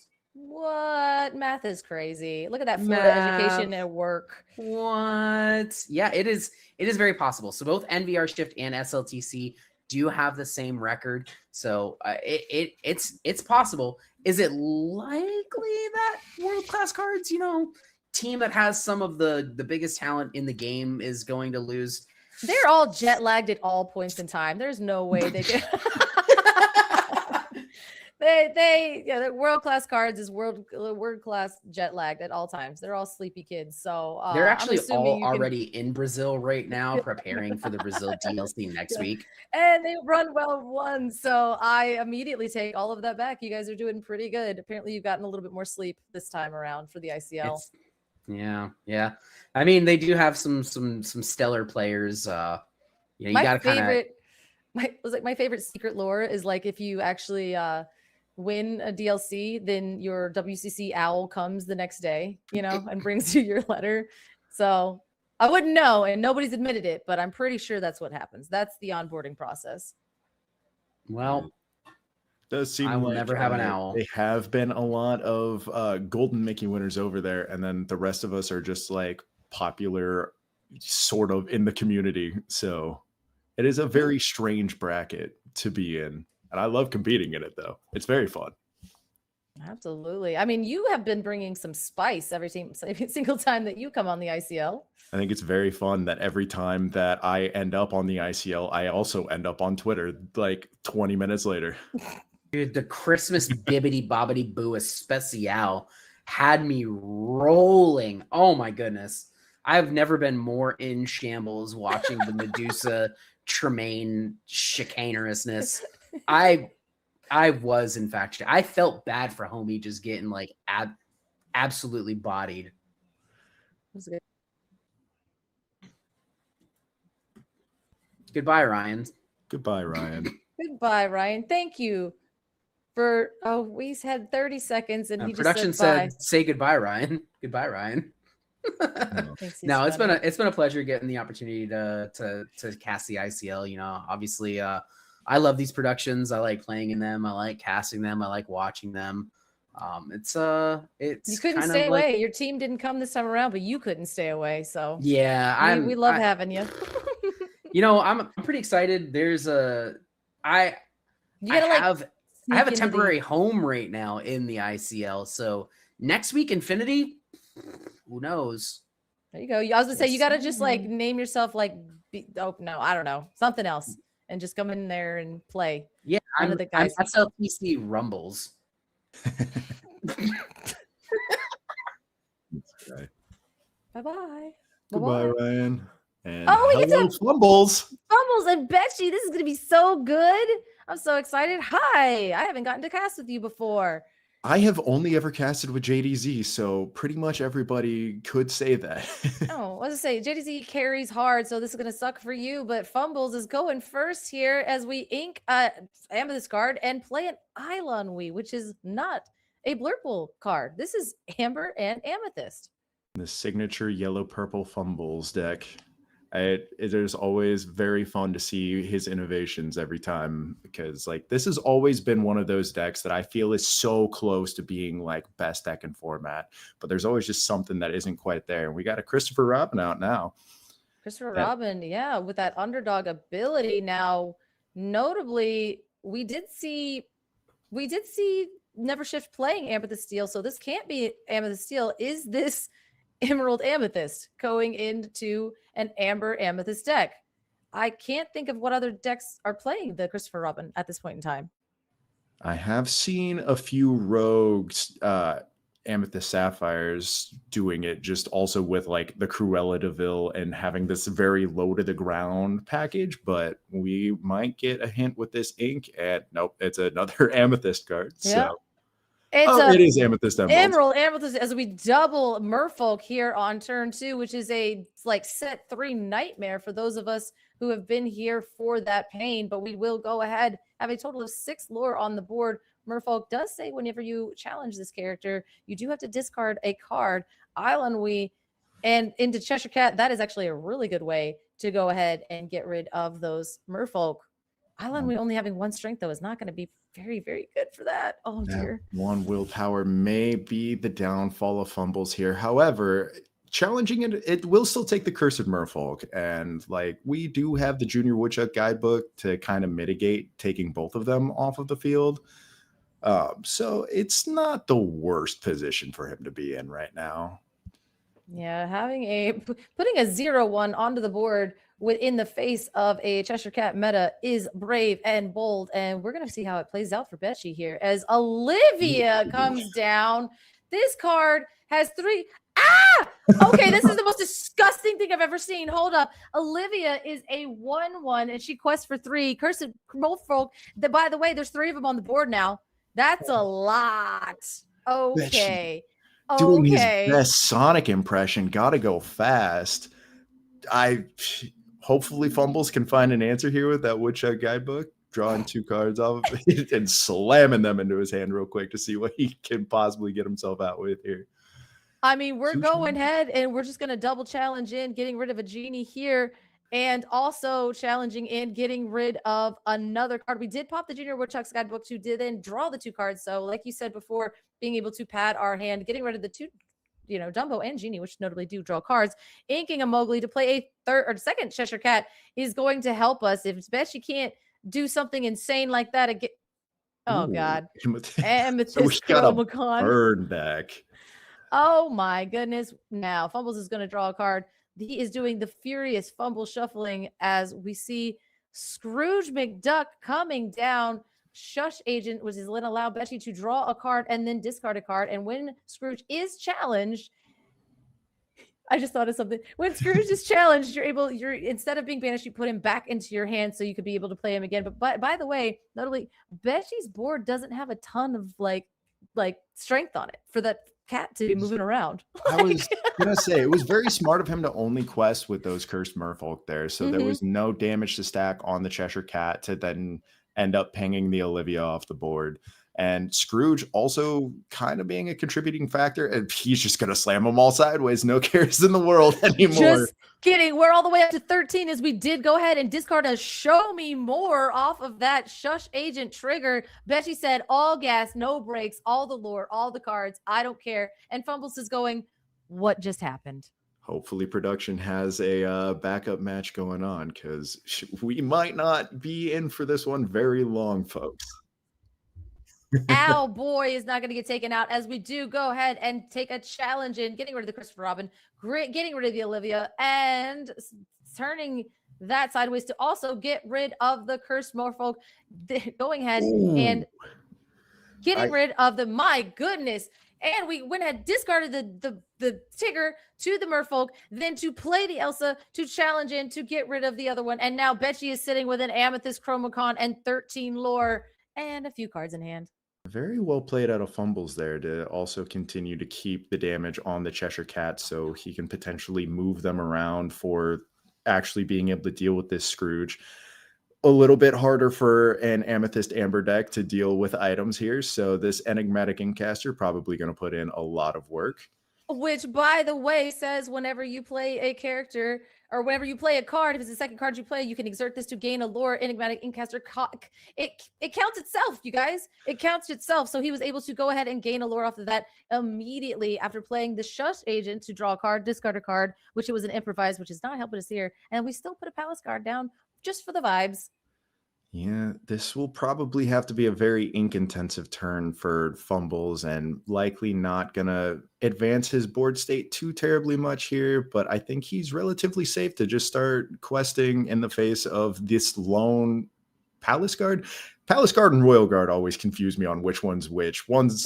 Well, the Royal Guard's got all the arms, and Palace Guard is the Razul from Aladdin there. As now we do see that Amethyst Chromacon is going on a quest. I don't know what you call it. It is exerting, giving everybody cards as a white like flower comes down, as well as a Pegasus. And Betchy just goes all the way to 6. Not only is Betchy playing fast cards, he's playing fast, and it's hard to keep up with what's happening. Betchy, chill. You got to chill, but woo. And at this point, it does seem like if Betchy does just hold here, he's likely going to secure game on board, because then he won't be able to, never mind, he is questing anyways, it seems, because the Cheshire Cat would be able to swing in, take the 1 damage, and then put 3 on the guard, unless he just takes the Eilonwy and slows him down. But I was thinking a little bit of the Lanwi there, but you're kind of right. Not, being able to, because at this point, it seems like Betchy's deck goes fast. It's drawing this Chromacarn things. It's giving Fumbles cards, but I don't think Fumbles can utilize those cards properly. Now, if we didn't exert anything, hopefully we have a Demona. If we have a Demona here, basically, we're looking a little bit better. Now, we do go ahead and ink a Tigger, which would have been a way out, and we have another Elsa. It literally doesn't matter. So we go ahead and exert the White Rose, get rid of that, put some damage onto our Elsa, boost that for the Cheshire Cat, and get rid of that Pegasus, which was notably evasive and annoying. So hopefully we are going to have to worry about that Inkcaster, though. We're going to be able to draw a card for turn, draw a card with the MS Chromacarn, play both of them, and trigger the thing every single turn. Every single turn we're going to get the Chromacarn or Inkcaster. It's Turn over turn. This is going to start looking like those puzzles you see popping up on Facebook of, can you stop your opponent from getting to 20 lore this turn? I am very stressed out. At this point, I think he still is able to hold Betchy off just a little bit here, boosting a Cheshire Cat to take out likely either the Pegasus or the Fred. Assuming we would have to have Betchy have 5, not able to make use of 5 ink, which is probably very unlikely here, and also not be a White Rose. Absolutely. Yeah, exactly. Basically, if you draw a card that says Betchy cannot no longer use the Amethyst Chromacarn or use ink for the rest of the game, we're going to have to get rid of that Fred, because notably Fred does say whenever you challenge into him and he is banished, you gain 2 lore. So you have to use the cat trigger to get rid of that, or Betchy's going to get another lore from it. But you really want to be using it for the Pegasus because it's evasive and you can't challenge it. What? Just kidding. Get an Elsa down there. It's hidden. You're fine with the Pegasus. So if this has got to be a Demona, and then it also has to be some kind of item removal here as well. I will say, I see you, JDZ, in the chat saying add Dash to this. That is diabolical, sir. Dash is disgusting. Dash is disgusting. That card is almost as good as Rabbit, maybe even better. I think it's better than Rabbit. Anyway, let's talk about it as we do go ahead and Horseman Strikes, getting rid of that Pegasus, drawing a card, also turning in, getting rid of the Pegasus with the other stuff. There's a lot of stuff going on as we play a card that, it's a Grandmother Willow and it's signed, and we're just going on a quest, getting all the way up to 13 lore, and Betchy just has to rip gas off the top and then do it again with the Amethyst Chromacarn. Can you win right now as we just win the game with a White Rose and a Honey Marin, and that's game. My boy, oh my gosh. Fumbles did so well of holding him off for so long, and just the instant lore gain from the hand. My gosh, that was insane. I was like, what could he draw here? Honey Marin into a White Rose to gain the 2 lore to quest, and with the Palace Guard is exactly 20 lore all the way from 17. And you were totally right. Fumbles was doing everything. I mean, Fumbles was playing out of his mind into a deck that would have made me flip a table. Yeah. And if anybody is going to consistently solve those little puzzles, I have faith in my boy Rick. But unfortunately, too many things you got to answer turn over turn over turn. And there are unfortunately ink restrictions in this game. That is wild. Now, the only thing that we know now is Fumbles will see this stuff coming. We did have the Eilon Wii, which I think was really, really imperative there. He also kind of left. He's got his little. Oh, I gave him that Nick Weil. Oh, sorry. If I would have known that Fumbles was going to be my first cast, I would have worn my Judy Hopps hat for the stream. I was going to say, I gave him that the DLC. I had my daughter got a McDonald's meal and it came with Nick Weil, and she's like, I don't want this. And I was like, I know someone who does, because I knew I was going to the DLC, so I kept it. It was kind of weird. I had it in my purse. I was like, Fumbles here. And he's like, what are you doing? I was like, calm down. It's Nick Wild. You need this. So, yeah. Obviously, I'm biased. I'm clearly biased here, but Betchy is having an amazing showing with this deck. It's crazy. I am also trying to not be too biased at my old teammate here. So love my boy. I've also been considering, speaking of DLCs, making a shirt of that thing that I always copy and paste into Twitch chat every time I see him, of if Fumbles has no fans, then I am dead. We got to say banished, but that is still amazing. True. That is like my favorite thing here is, now we definitely know that he can see what's the thing with the deck that Betchy has built here is even if you can see it coming, can you stop it? That out of the gate, him is like, I don't know whether he went first or not, but man, that was a lot. That was a lot at once. Pretty sure because NVR took round 1, didn't they? Oh yeah, so they would have been on the draw. That was on the draw. We are actually fried in half. Oh my god. All gas, no brakes, and hopefully, like, Fumbles did recognize pretty early on that just slamming as many Cheshire Cats onto the board as possible is his best way of dealing with these little 1/1 characters that are going to be everywhere. I don't know how much Ilanwi is going to help here, but I also don't know if the Amethyst Amber decks are really running too many 1-drop characters in their list still. And if so, maybe a Rafiki? There it is. Called it. Yes. Speaking, he shall appear, that mystical fighter coming down and having quite a lot of challenging power and not a lot coming back. I mean, I like that 0-2 in a face of a Cheshire Cat meta, but with this, well, we'll go ahead and play this other underdog. This is the one that everybody loves, the White Rabbit coming down. It is a underdog. It comes down and it has evasive. Only one north it. God.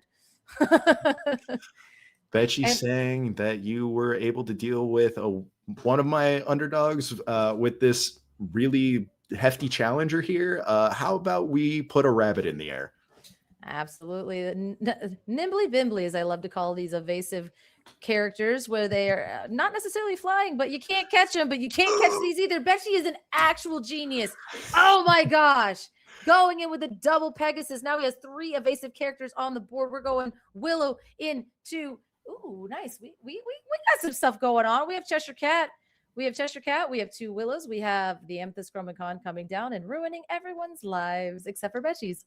See, I don't know, like, if I'm Fumbles here, I'd end up questing with Grandmother Willow to just offer him up to be like, hey, do you want to challenge into this? I'll move the damage onto from your Pegasus, or from your rabbit to your Pegasus. We have like a total of like 2 strength on the board right now. It is actually insane. Look at all these little characters with little noodle arms, as the Cheshire Cat is the biggest thing with Dumbo coming down, 9th one of the world. And notably, Fumbles has an evasive character now, and it could chunk into these evasive characters over the course of 3 turns, but we got to do some fighting back. Always going to root for a game 3, so seeing an evasive answer come down is a very... I'm hoping that it ends up being something for him. That Rafiki questing is probably just hey, I can't really do much else with him right now, so might as well chip in. Well, and now the White Rabbit could go ahead and challenge into the Rafiki, taking the Rafiki and saving itself. But of course, you'll be able to crack back with the Dumbo, and then the Cheshire Cat will get down and busy, because you're not going to be able... Like, what are you going to double challenge into the Rafiki with your Pegasus, I guess? Which now that kind of keeps you off the 2. What in the world? Oh, no. Speaking of, if you play Enigmatic Incaster, it counts itself. What if you just slam 2 of them and then you can trigger it all of the time? I hate it here. This is insane. Betchy, you are an actual madman. No, I love it. As we are going to go ahead, challenge and get rid of that White Rabbit, play another Cheshire Cat to do some boosting shenanigans. Oh, I do love that. Let's get rid of literally anything. Get that evasive out of here. And we can boost the other one to go ahead and get rid of the other one. That play was nuts. Okay. Taking full advantage of Cheshire Cat saying up to 3 damage. Giving uppies to both cats, getting both of the Pegasus out of the sky and taking that one for a quest. Fumbles is a madman. And Betchy is also, like, they're both like mad, like geniuses back and forth. This match is insane. Betchy is halfway there, so I can't say that he's in a particularly bad spot, despite his whole entire board being wiped out by a monkey and 2 cats. Only in Disney Lorcana TCG, people, as we are going to ink an improvise. Maybe. Yeah, we're inking that improvise. It's down. It's securely into the inkwell as we go ahead and play another Enigmatic Incaster and a Diablo and a Palace Guard as we go ahead and quest with our Enigmatic Inkcasters for 3 lore going up to 13. My God. Fumbles can't actually do anything about that. No. Oh, no. We're at 5, though. I don't know if there is any item hate in either of these 2 colors that Fumbles has brought in his deck. So we're at Amethyst Chromicon, making turn? sure that you keep, like, you draw your card for turn, you draw your card for Amethyst Chromicon, and mana or the in cost on all of these are relatively low. So it's not looking good for our boy that we are trying not to be too biased about, but he does get the answer to the Palace Guard here. Yeah, as we are able to go ahead and play that Elsa Fifth Spirit because we have the cost reduction coming in from the Willows. So, I mean, Fumbles is doing a wonderful job at continuously cleaning this up and making sure you do have to get rid of that Diablo. I know it's going to go ahead and give Betchy another card, but I mean, yeah, that's 4 lore. So if we could go ahead, boost the other cat and move it over, getting rid of the Diablo, I don't think it's very safe to leave it like that. Fumbles, please. Fumbles, please. Maybe he's just deciding that he wants to leave his damage on his other characters in case that there is like a 2 health character that ends up coming down. Yeah. I don't know. I think I'm with you on taking out the lore on board. We are. Woo! Fumbles is a gamer. Get rid of it. Get rid of it. Get rid of it. Oh, Fumbles. Did he change his mind? Fumbles. Doing the You're math smarter than me.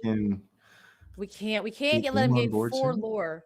So 4 lore, but then, okay, so we're at 10, 11, 12, 13, 14, 15, 16, 17, because we're only going to 17. So that's literally 2 turns. So if he's letting you get to 4, I don't think we can risk it. I think there's a 2-turn clock on both sides, but I think that's still in Betchy's favor. So yeah, I think Fumbles saying that that's a safe bet, trying to make sure that we don't give you 3 to 4 lore every single time. So I mean, that's 8 over 2 turns. We are going to go ahead and what is that? This is my family. Look at my family, and he gains lore from. Look at my family, and he gains lore from the rose, and then he gains lore from the 8 casters. It goes up to 18. He would have been at 19. Yeah, this is if Fumbles is able to pull out the win from here, I think everybody should give every golden Mickey, but it looks like it isn't. Okay, Fumbles is like, literally no, absolutely not. You insane madman. That was an amazing game. Holy 2-0 into Fumbles, fighting for his literal life. Like Fumbles, like if he would have not missed at any certain point, Fumbles had that. But like that was nuts. I would have flipped the table. Yeah, you guys were talking about like this is probably going to decide who either gets first or second here, and NVRShift is really going, hey, we're gunning for that first spot there. So that was insane. I don't even know if that was like burn, like maybe it was burn, maybe it was Maybelline, but that was rough.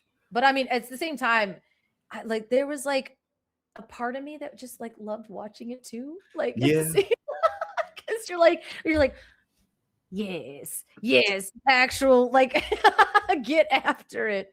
It has always been a very interesting deck, in my opinion. Like, normally I love being the deck that, like, it has all of the answers, but, like, what if you just play the deck that constantly says, hey, answer me? And if you don't, you just put on a show like Betchy did. Just go out. Oh, we do. We get another one. We now, because we had to shift it because that was the fastest. Oh my gosh, 2-0 ever. I know Fumbles is mad. He's like, they always have it. And the problem is you didn't even know what Betchy was gonna have, but he had it. As we go ahead, Ink and Demone over here, we've got a Blurple match into an Amber Steel match. We got Rhino, Willow, and Angel on the board here. Yeah. Oh, this is Joshua is on the right, I'm assuming, and on the so I think the names are switched. Yeah. Yes. I was about to say, Joshua is one of my locals, and him being on Amber Steel would be a major surprise if one of the players is Blurple. So, looks like we did get in at a fairly early point. Likely game 2 with how everything's going here. Little graphic has not been updated yet. Oh, there it is. Joshua taking game 1. All and right, Hades coming down, making him make a choice. We're going to look for a deal, and we're going to look for a deal. And Icarus says, I don't make deals with the Lord of the Dead. Let me go ahead and throw this on the bottom of my deck. You are not drawing 2 cards because notably, listen, paying 5 to not draw cards is not what Blurple really wants to be doing. Yeah, and Rhino, notoriously one of the stickiest characters in Disney Lorcana. So getting that off the board's got to feel pretty good. But speaking of sticky characters, how about a 5/5 bodyguard? Ooh, Chief Powhatan coming in hot. We know this card is good, but here it comes in with the singing from the angel. So we are gonna sing it. Oh my goodness, getting rid of that Cheshire Cat cleanly, throwing this in. Now, I mean, gosh, the power of Amber Steel, this set is nasty, because you could have turned that into a free fire the cannons, or you could have sang it with the angel. Now you might have some Cheshire Cat shenanigans in your future. Probably gonna lose it. Oh, just kidding. This is likely going to end up being drawing 2 cards, because Chief Powhatan is one of the like biggest banes to Cheshire Cat, because not a lot of characters are going to be able to withstand the challenge of That's right. He has bodyguard. Oh my god. Yeah, and like if your characters aren't living through the challenge, then there's not a whole lot of damage for you to move around for things like this. Josh's best out here likely being an Into the Unknown from the top, and Icarus just slamming away, just all of them safe behind the Chief Powhatan there. Yeah, notably, we had the Hades looking for deal came down, and like you said, he let him draw the 2 cards. Now, all 3 of those characters are 3/4s. The Chief Powhatan being the 5/5, having the bodyguard, bringing the Lilo off the top of the deck. I think Icarus is just flying too close to the sun with no cards in their hand, but it looks like it might work out for them this time. Yeah, and this has always been Blurple's biggest weakness, is just making the board as wide as possible, and Icarus executing that game plan as heavily as he can. Oof. Now Josh getting an answer and taking that Chief off the board finally there.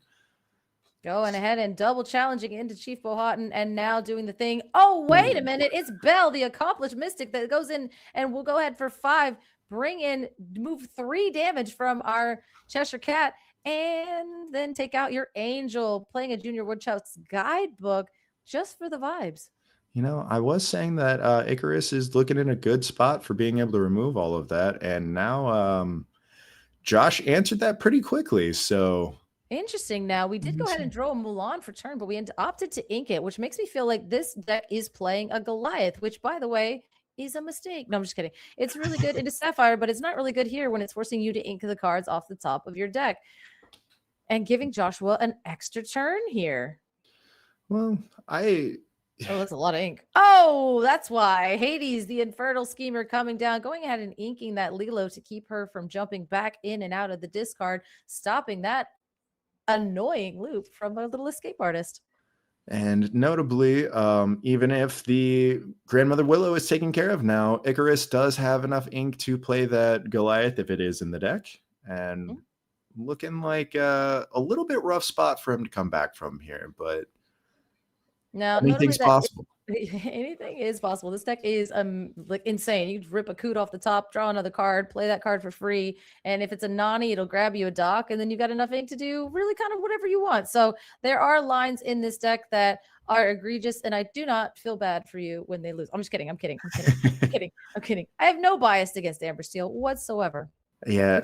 I'm not rooting for Blurple, but I'm not rooting for Amber Steel. As a Dumbo, 9th wonder of the world universe, comes down with an Iago as well. Giant Spectral Parrot.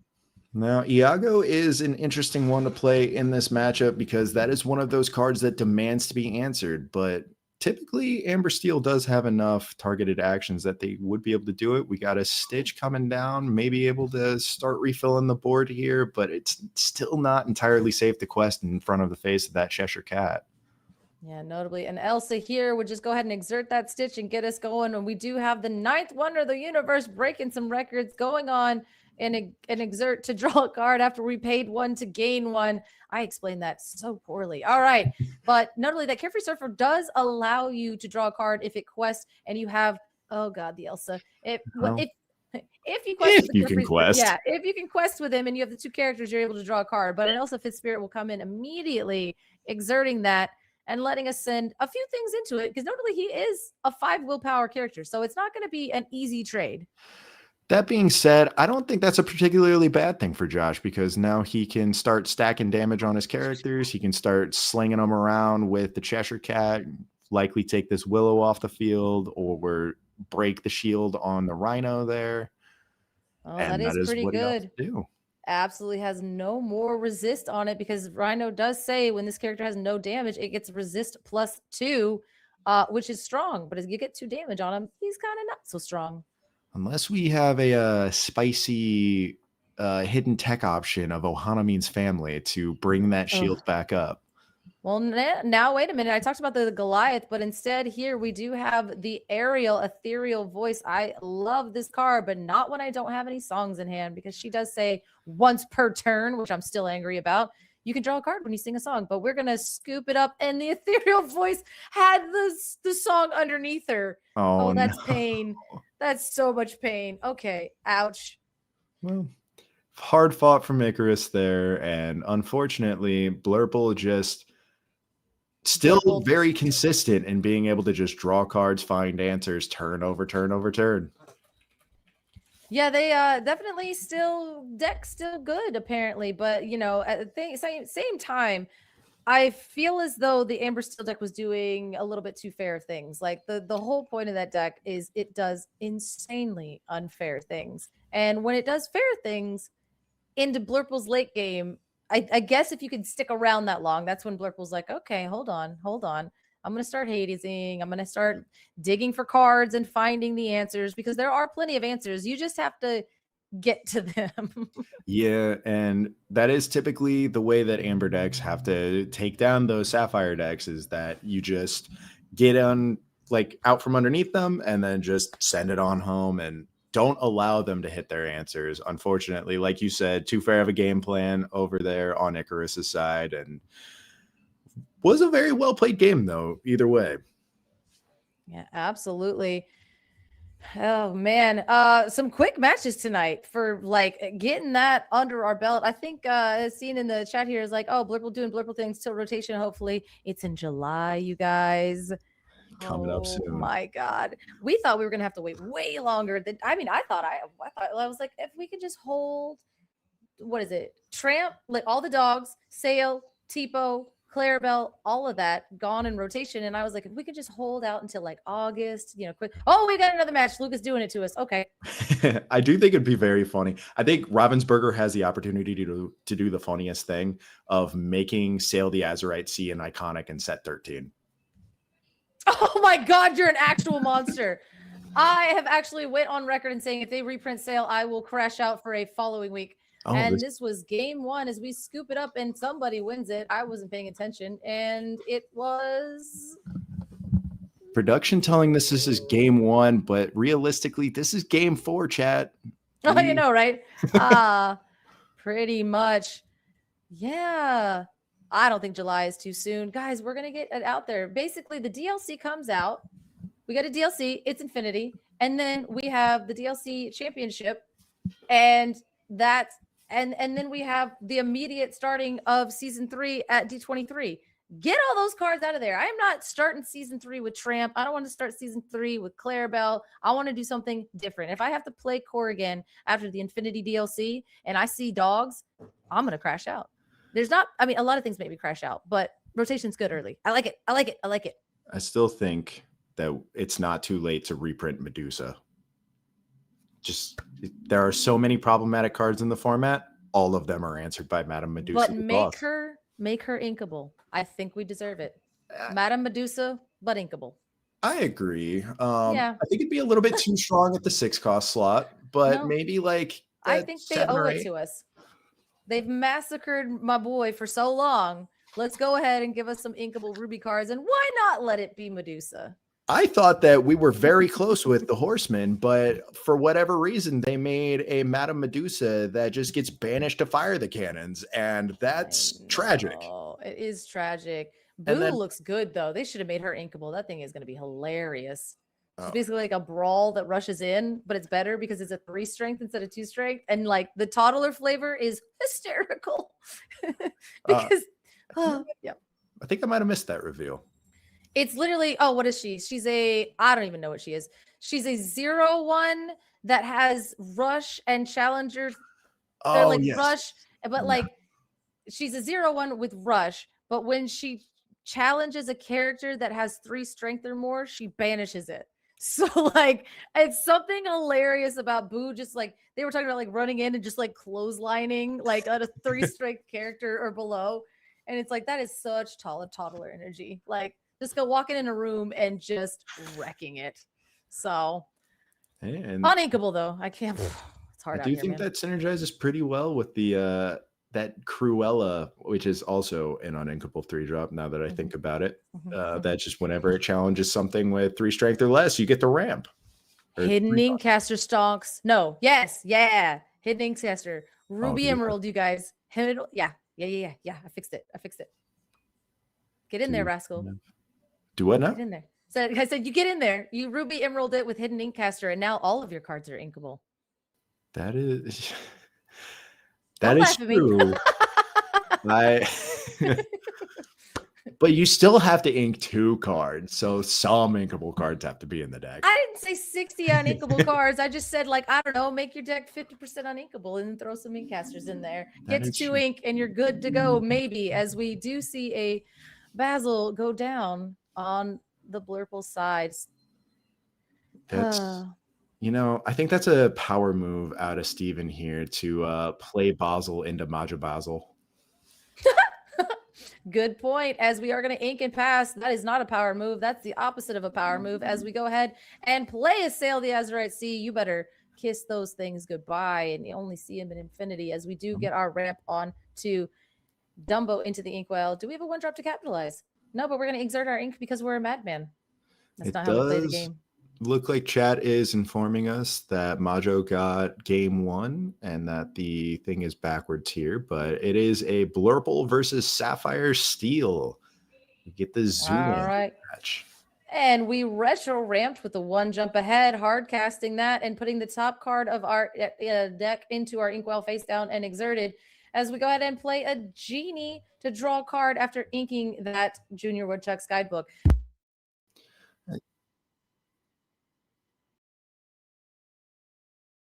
But it does look like the genie coming down seems a lot less scary when you have things like Cinderella now who can potentially sing a He Hurled His Thunderbolts and take it out, because Zeus at Home is still a pretty decent card into these 4 willpower, characters that are still in the format. Yeah, showing us how strong Zeus is, because him doing 5 is actually insane. As we do go ahead, play the Elsa Fifth Spirit, quest with the Basil, boost her up, take out the Cindy, which is notably what Sapphire Steel wants to do, is keep that Cinderella around, because it is the deck in the format that plays the highest concentration of princesses, which would be able to trigger her ability another time, which, hey, Sapphire Steel loves to ramp, right?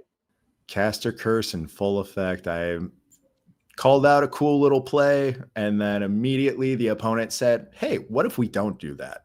Actually, that's why we are sick of Blurple. Get it out of here as we play Pete, Ghost of Christmas Future, as we pay 1 to boost him. Hopefully next turn we'll be able to quest and then take a look at the top, however many cards are boosted under him, and put 1 into our hand.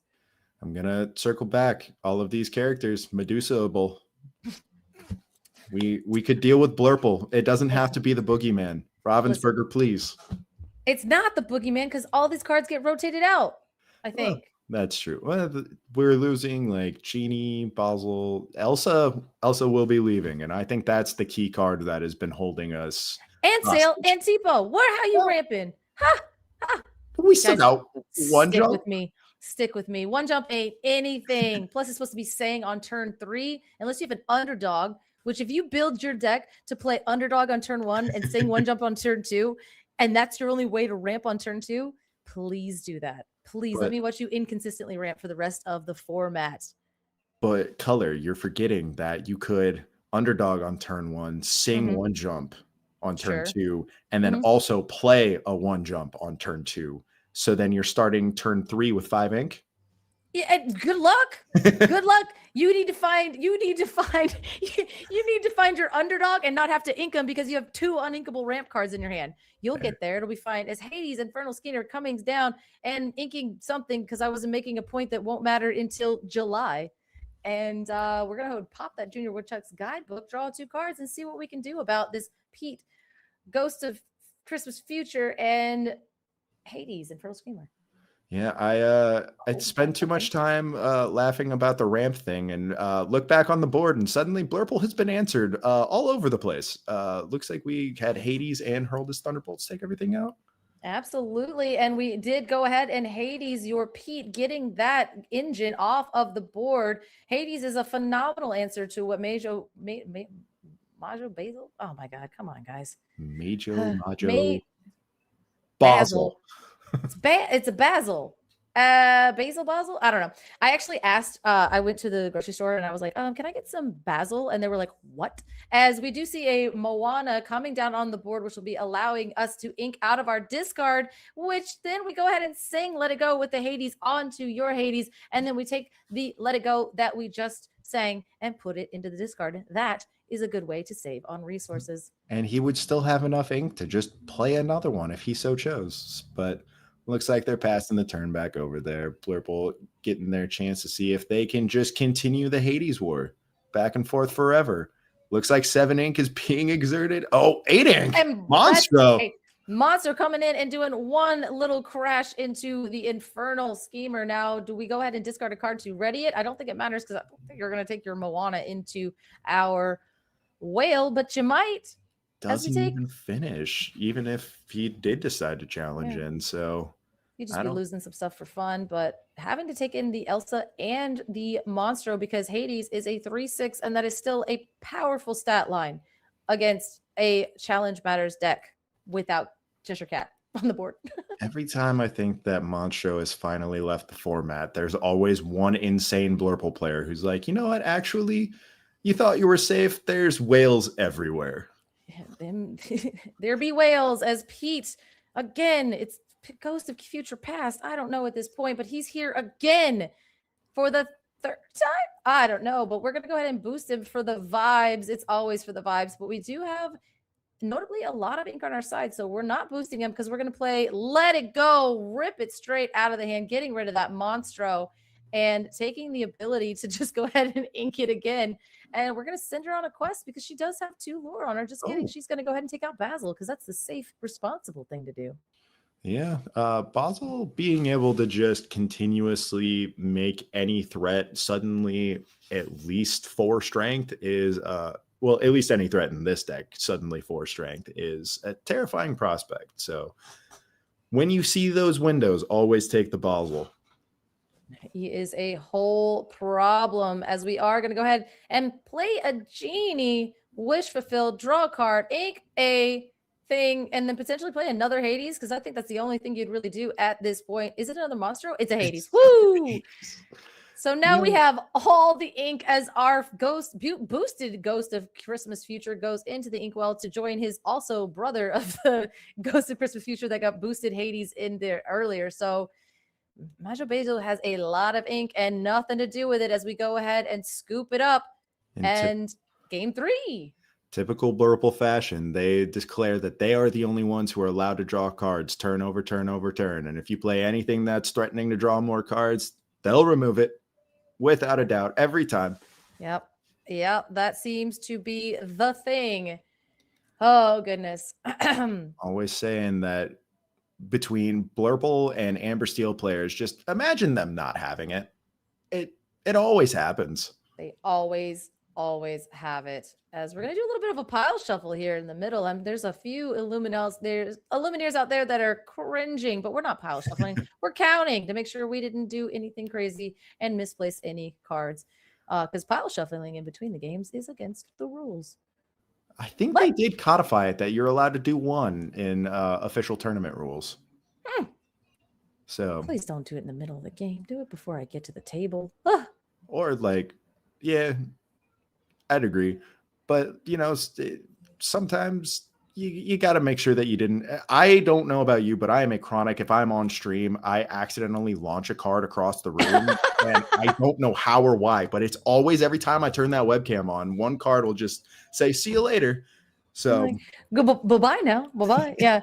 No, I only cast on stream. I do not play on stream because as much as I talk, I'm in shambles playing. Like any kind of feature match, I'm in shambles. They're like, is she cheating? And I'm like, no, I just can't hold my cards straight because I'm so They're like, what happened to you? Did you forget how to shuffle? And I'm like, I forgot how to breathe. So if I ever give you crap in your matches, it is all out of love because I could not. I go into shambles in feature matches and on cam. I cannot handle it. Yeah. It is a very nerve-wracking thing, which is why like I was very excited to see that like I was able to pop off and didn't know I was on camera for that green red That's moment. right. Yeah. We kind of did this because this is not our feature match. This is actually the 4th game of Disney Lurkana that we have watched tonight because our other games have gone so fast that we're cycling through all of our backup matches, which Luke has so well set up for us here. So we can continue to watch the action nonstop. So we have Nashkana versus Additional Ink. This is game 3. We got Steven versus Majo Basil. Who plays Basils? But trying to do the math on my fingers. I don't know how many games we've watched so far.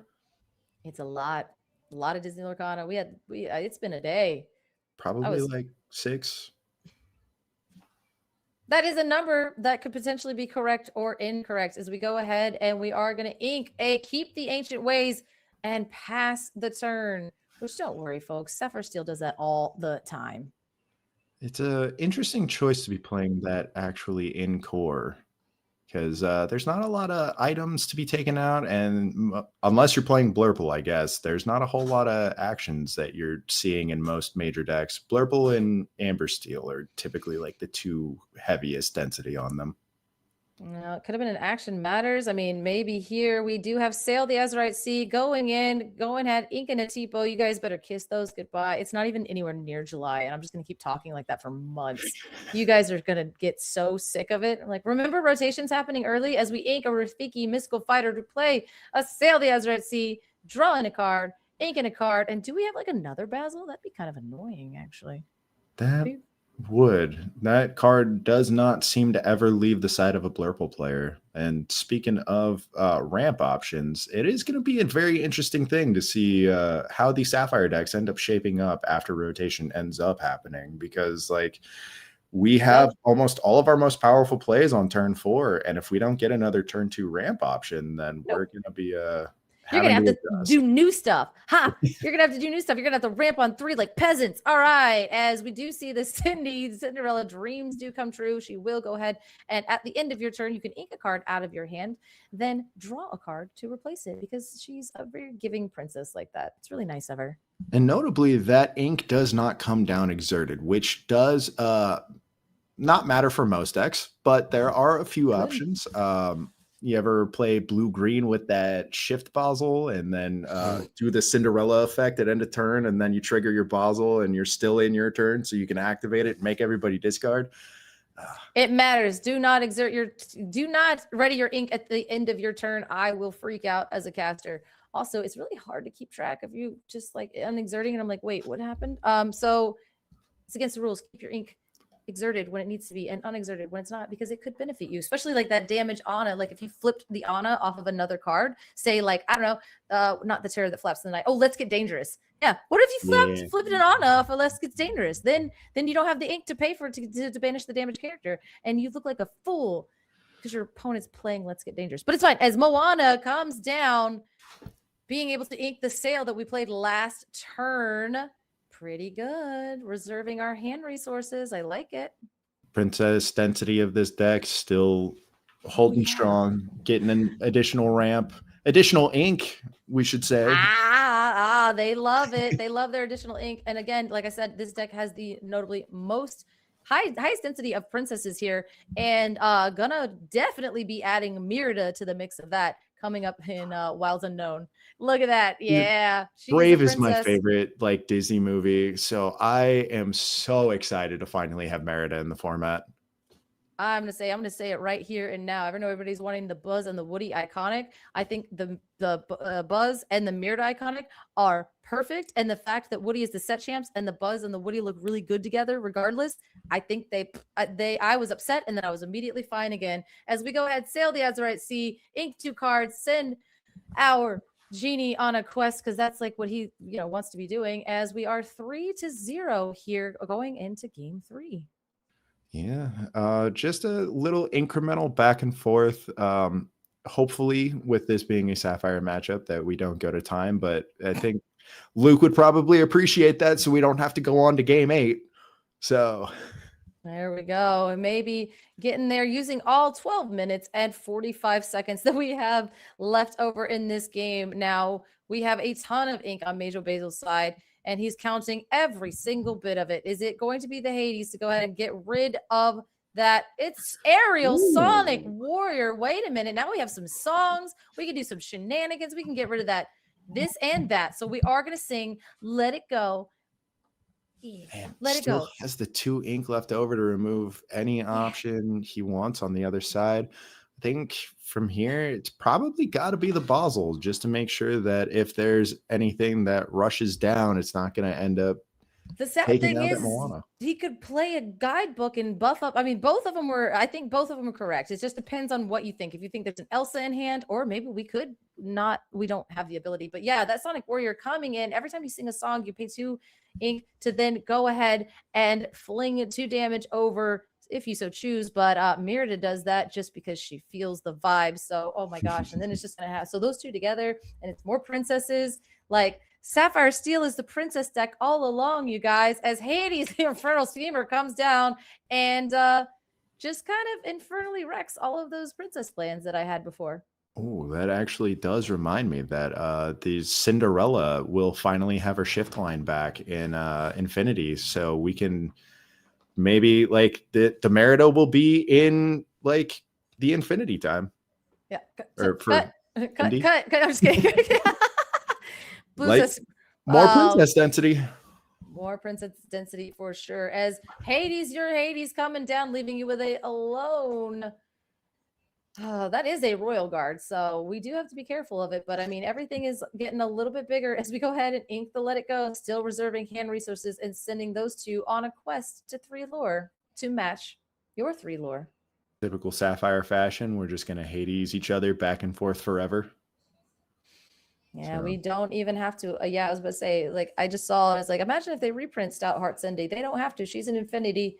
Get out there, get active, and get going. And I think the fact that, oh my God, the fact that she can challenge ready characters, it's like, that's like a text that we forgot about with her. And Monstro coming on down and is going to be able to do stuff and potentially things as we go ahead, challenge into the Moana, lose some dice. Yeah. Take back 4 damage, discard a card, ready him, and send him on in again? Question mark? Or do we value the cards in our hand? That is an interesting question, because there's not a whole lot that the Cinderella can do here. I guess it would be singing He Hurled His Thunderbolts. So that would clear, because Monstro being the 6/8, looks like Steven is considering it. Discards a Let It Go. Interesting choice that we are discarding a Let It Go. Yeah, I think I would like to have let it gone on that Hades, but what, depending on what's in hand, if that was the only card in hand, that was a huge decision there. Excuse me. Gotta be a banger. It looks like he has 3 cards left in hand, so the rest of them probably got to be bangers if you're discarding a Let It Go at this point. It better be a banger, because that Hades is very difficult to get rid of, unless potentially we have, like I said, the guidebook can pop him up quite significantly in 1 turn and be able to challenge that down. Now, notably, the Monstro doesn't have enough. Yeah, it's a 6/8. Oh my God, the thing is huge. It's crazy. Hades can take, but Monstro takes back. All right, we're going to go ahead and Cindy, and then Goliath. There he is. He's a big old boy. What he does say is that if you have a card, you have to basically have 2 cards at the end of your turn, but we are going to be able to trigger the Cindy because of herself, draw a card, and then draw for, oh my God, that's such good synergy. I know. I think Majo here potentially should have done that the other way around, because you can choose the order in which you put them in the bag. So you trigger the Goliath first, you draw your 2 cards up, and then decide with the Cindy. Doesn't get the chance to do it again, though, as the Goliath is immediately answered in, like I said, in typical Sapphire fashion, just Hades back and forth forever. Yeah, definitely see. I think they did have 1 card in hand, and it probably wasn't great. So they went ahead and inked that to draw the 2 cards to see what they could get, because otherwise you would have been able to only because he did have one card in hand, so you would have only been able to draw the one card off of the Goliath. So being able to do it that way as an angel comes on down. She's not a princess, but she might as well be. Experiment 624. Now, do we think that the cards in our hands are better served as fire the cannons to do 2 damage to her discard effect? Or do we think that we want to keep the cards and just kidding, it's a Tipo. Get it out of here. That is Using the Tipo. best Tipo I've ever seen. Using the Tipo to make the Royal Guard into sashimi there. Absolutely. Tipo turning into fire the cannons is the only time I will say shout out Tipo. But now, notably, no cards in hand mean that Angel has resist, but not in this situation because Major Basil has 1 card in hand. But man, Angel's such a good card. Woo! That is one of the few cards that I still have not pulled from Winterspell, so you will not likely be seeing me play any steel decks anytime soon. Yeah, the only cards that I own that are on the board are let's see, I have Tipo and I have 2 Hades. I got some genies. That's about it. As Belle, Francis, no, just kidding. She's an accomplished mystic, but she hasn't have any damage to move around, but she does have 2 lore, and she is a 4/4. So Yeah. big body, big lore. At this point, 7 minutes on the clock. You just got to start slamming down as many big questions as you can and hope your opponent doesn't answer them. And Steven seems to be following that game plan as much as he can here. Let's see if Majo Basel has anything that he can do to answer. This has been my new favorite thing to yell as a Sapphire Steel deck is playing on the feature match, but let's see it. Mob Song off the top. Just kidding. It's to keep the ancient ways. You're not allowed to do anything, but I'm also not allowed to do anything. Interesting. You can't play actions.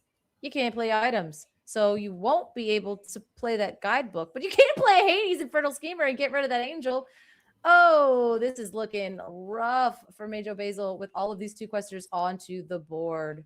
Notably, Steel's biggest weakness is characters with more than 4 willpower. So continuously slamming these Hades back and forth. Majo Basel has exhausted most of their Hades there. Looks like he's going for a develop your brain to see if he can get any answers. We have enough ink to be able to play literally anything as we count down, and there ain't no way you got a Hades off of that. There ain't no way. What? Okay, it's a Pete's referee. That's not cool. He's not a Pete. He's the ghost of Christmas future past. And that's a little rough. I don't know if we're going to be able to do much about this as we're staring down quite a bit of lore over on Steven's side. Yeah, unfortunately, I'm trying to think of any outs that we could have from Majo Basel here. And unless it's just we get an aerial into 4 songs. Hey, aerial into 4 songs as we go ahead and play a Monstro and just turn them all sideways, questing for 2, 4, 6, probably 8 at that point. I'm just going to go ahead and guess. I think that's a genie over there. So going all the way up to 19. Do we have triple mob song off the top? Oh, but we are going to go ahead and boost the Pete. We're not done. It's not over. Boosting the Pete, questing for 1 and looking at the top 2 cards and hoping it's a Be Prepared. 5/5 with develop your brain attached to it is pretty good. As we go ahead, and it was not any of those cards, but we had a Demona and an Into the Unknown. Man, that was just another answer plus another answer as Blurple, hooray, it wins again. Imagine being a Blurple player and just not having it. Couldn't be my opponent. But let's go. God, we got to watch a lot of Lorcana tonight. And listen to this. Listen to this. Rotation. No Tipo. No sale. I'm telling you, if in the next 2 weeks they announce a sale reprint or they announce a turn like a turn 2 ramp, you're gonna hear me scream across the entire world. They're just gonna be like, it's gonna be like a dog. You're gonna be like, what in the? And you're like, color is crashing out right now. I can't handle it. It would. I think the only valid crash out will be if it's a turn 2 ramp and it's inkable again. That's what I'm saying. Yeah, like if it's a sale Tipo kind of equivalent, or if it's exactly sale or Tipo, it's going to be like a high pitched ringing that every Illumineer is going to catch in their head, and it's going to be like, oh, like color is literally crashing out right now. Oh, hello, Gabe. So actually, I just heard from the rumor mill. It's going to be a Tipo that draws a card. How's that? That's basically sale. We already have that. It's already. No, It's just kidding.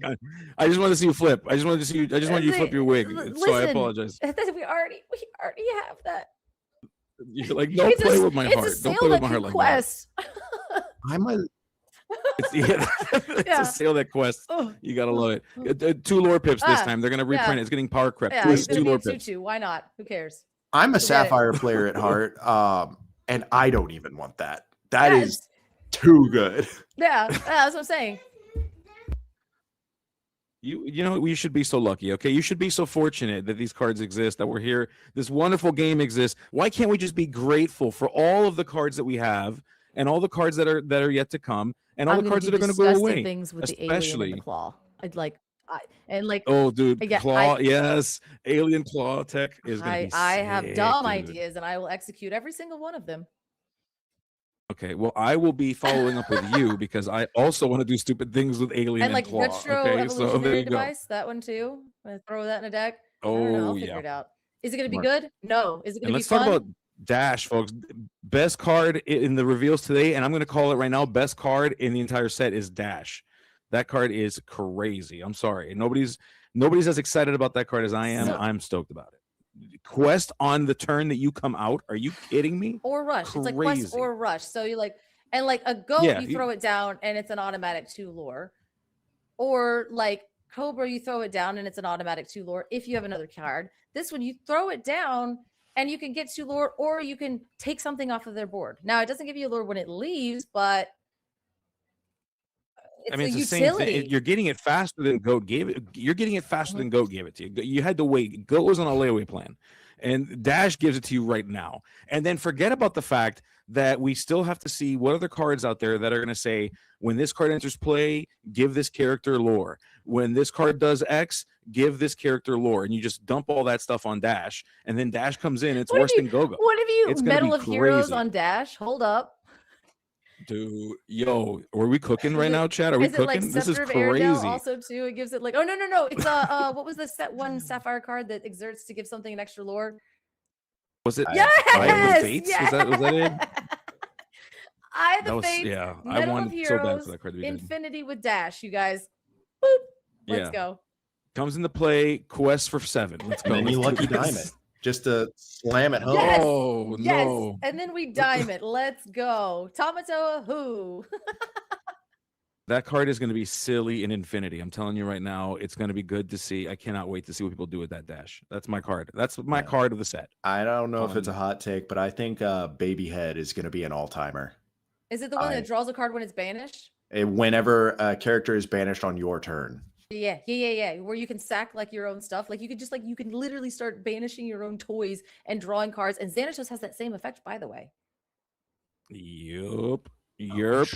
This set's looking to be crazy. I mean, we only got what, like 12 So that's cards, a I banish think? that's a What was- banish I thi- trigger. And now it's listen, Yeah. okay. So the claw, maybe it's Phyrexian Altar, maybe it's not that good, but at the same time, we're getting closer. And if you know, you know. I'm sorry. Oh my If you guys are like, don't do that. I will. Yeah. Do it. Go ahead. I also very much enjoy that we got. What else will I do? Effectively bringing How Far I'll Go back to the format. But if Oh it's yeah, sung, with the is it Isabella? yeah, Isabella. Yeah, God, the art on that is actually just flawless. Sorry, I'm like all excited about the mechanics, but I will say shout out to that art being truly stunning on the Yeah. Enchanted. You guys gotta look Yeah. at it. You gotta go find it. But I- it's that- nerfed how far I'll go. Iconic. No, yeah, it is. The art is fantastic. This set is so cool. The iconic art for that Buzz. I need one. I need one in my life. I'm excited to see Art it. goes hard, set goes hard. I'm gonna be talking about it all. I don't know, for like the next 2 weeks. But anyway, I gotta go. You guys cast and try not to out chaos anybody here, Gabe. All right, be cool. Be cool. Be cool. There's no one that could out chaos you. Okay, Color. Don't worry. I'll do my best, but there's no one crazier than you I'm are, telling my friend, okay? therapist you said that. Bye. You'll need more therapy as a result. And as we do that, we're going to jump into a different game, folks. We're going to be watching Luxury versus World Class Cards. We've got Quest with Cole versus J-Bomb, my buddy, my interview buddy. Love to see him getting out there, getting active, doing his thing, perfecting his craft. both of these players are out here, and Rascal, take a look at that. Look at that Mickey and Minnie foil mat. I love Luxury that living thing. up to their name and busting out the most expensive playmat in Disney Lorcana currently. That's the way it feels for sure. I tell you, I was lucky enough to get one. I thankfully live close enough to Disney World and to Disney Springs that I was there, and they had them there, and I said yoink, and I got me one, so I didn't have to spend some of the money that I've seen people spending for it.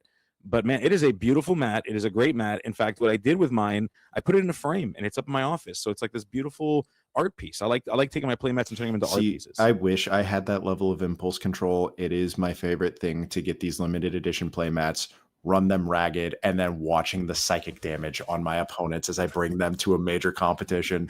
And well, the frayed edges on your play mat, just covered in gum and pen marks from all the times that you were taking notes that just pierced the paper and just right to the play mat. I love to hear it.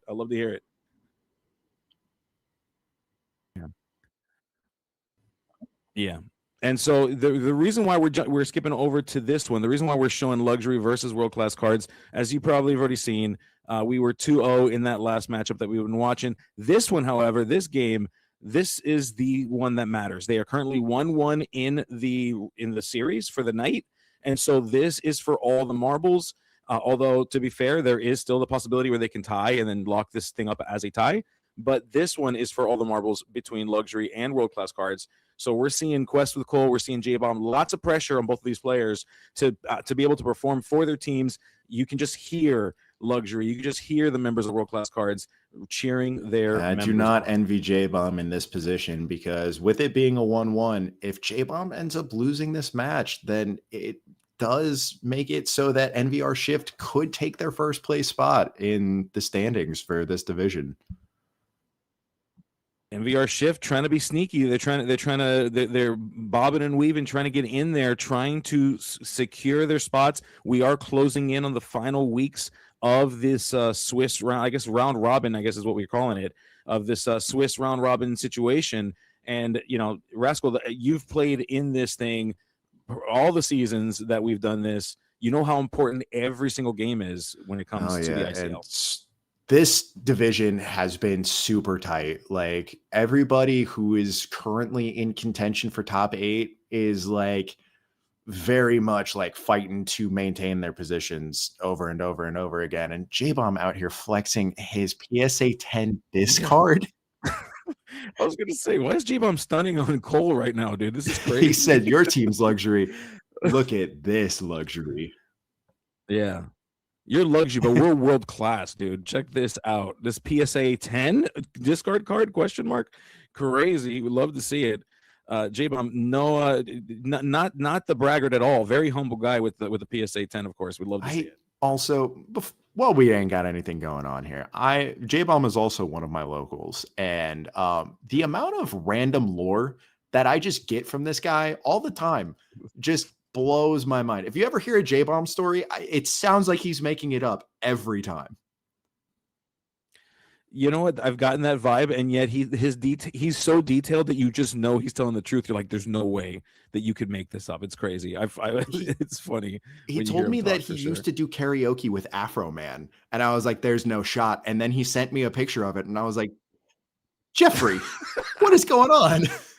Oh, I need to see him performing Lemon Pound Cake. That's what I want to see. I want to see Lemon Pound Cake by J-Bomb with Afro Man as backup vocals. We gotta see it. Oh my goodness. So keep in mind, folks, the reason why we haven't started yet, you might be wondering what is going on here. Okay. The reason why we haven't started yet is because, as always in the ICL, there are many games that are running, and you know that because Rascal and Color just walked through pretty much all of the teams, it felt like, last round. And so we want to make sure they all start off at the same time, just like you would in any other tournament. You want to make sure that everything is fair. The judges are organizing everything. And so all the games right now are going to be starting at the same time.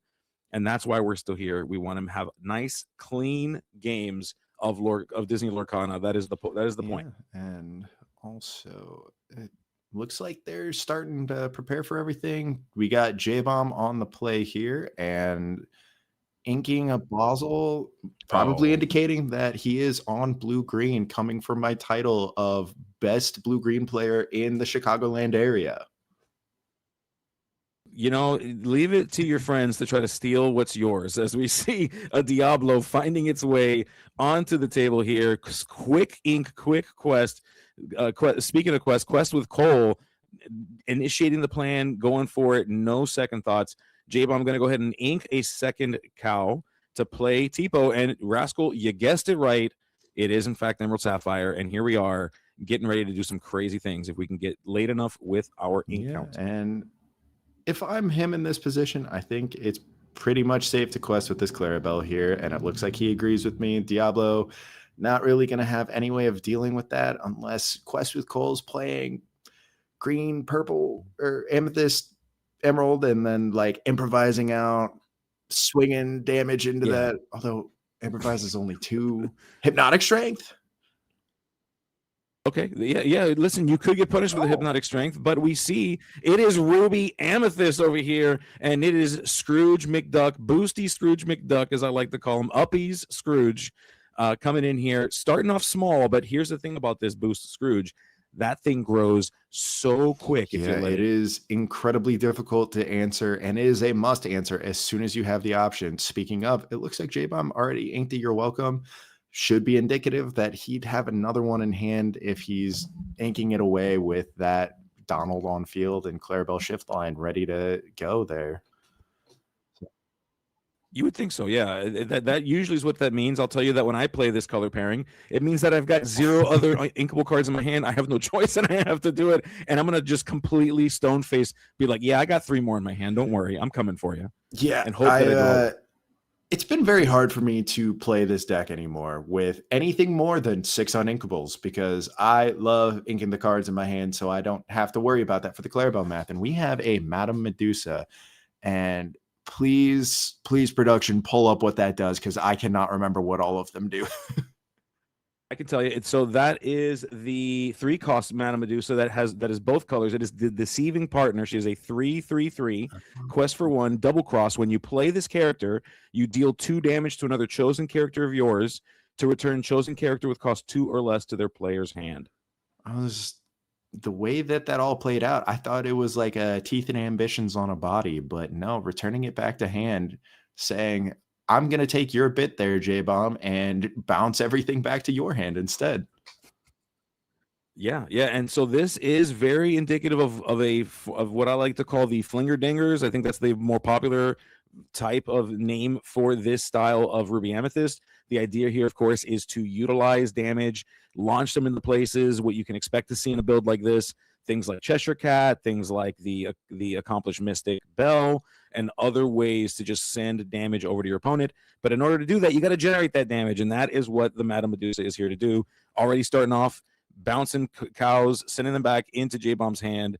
Scrooge McDuck here, hanging out. Oh my goodness, that is why the discard is there. It is literally his discard pile. J-Bomb, you monster. Oh my, leave it to J-Bomb to do something this crazy. But it does look like that Medusa might have been pretty helpful. I think you might have been right on the whole, he didn't have any other inkable cards in his hand, so he just had to do the You're Welcome into the inkwell because inking the cow immediately after getting it back and not trying to establish the shift after you could with the Cinderella. Yeah. You listen, when you're on the opposite side of that, you have to make the assumption that it's because they have another one. You've got to play carefully and you've got to operate appropriately. But I've played this deck, and I've played this deck a lot, and I know that sometimes you gotta fake it till you make it. As we see Scrooge McDuck growing and growing, 2 of them now getting bigger and bigger. They went from, I believe they're 3/3. They're now 4/4, if my math serves me right, and I have failed math before, so yes. I'm gonna have to rely on other things to determine that if that's true. Yeah, it's been a very strange shift to see all of these 2-cost 3/3s suddenly being printed over and over and over again. I don't hate it, but I also, again, don't necessarily envy J-Bomb here because all of these 1 and 2 strength characters that he has out right now until he hits that late game are going to be very difficult to deal with. These 3/3s, all the, I guess, 4/4s now across the board. Yeah, one of the ways that we deal with this is with, of course, the Malicious, Mean, and Scary and Prince Philip combo, trying to get that out there. Don't see a Prince Philip yet. We are playing the full price of a light on her hoofs Clarabelle. That is not generally what you want to see, but hey, not a bad character to play here. It is a nice, hefty character, lots of strength, lots of willpower, can keep your hand somewhat healthy if Cole has not been playing around it. But this does tell me that we are hoping to dig for the combo or something like it to try to eliminate these characters so that we can start to play the game, because that's ultimately the goal here. You reset the board and then you start playing the game when you're Emerald Sapphire. But these Scrooges are not going to have it, as Cole sends a character to the Inkwell, and we'll use this ink now, hopefully, to do something cool and crazy. Typically, I was Oh, just about to bring crazy. up how one more boost, and then if that Donald ever is turned sideways, then those Scrooges will be able to deal with it pretty cleanly, or we can just drop a Horseman. That works just as well.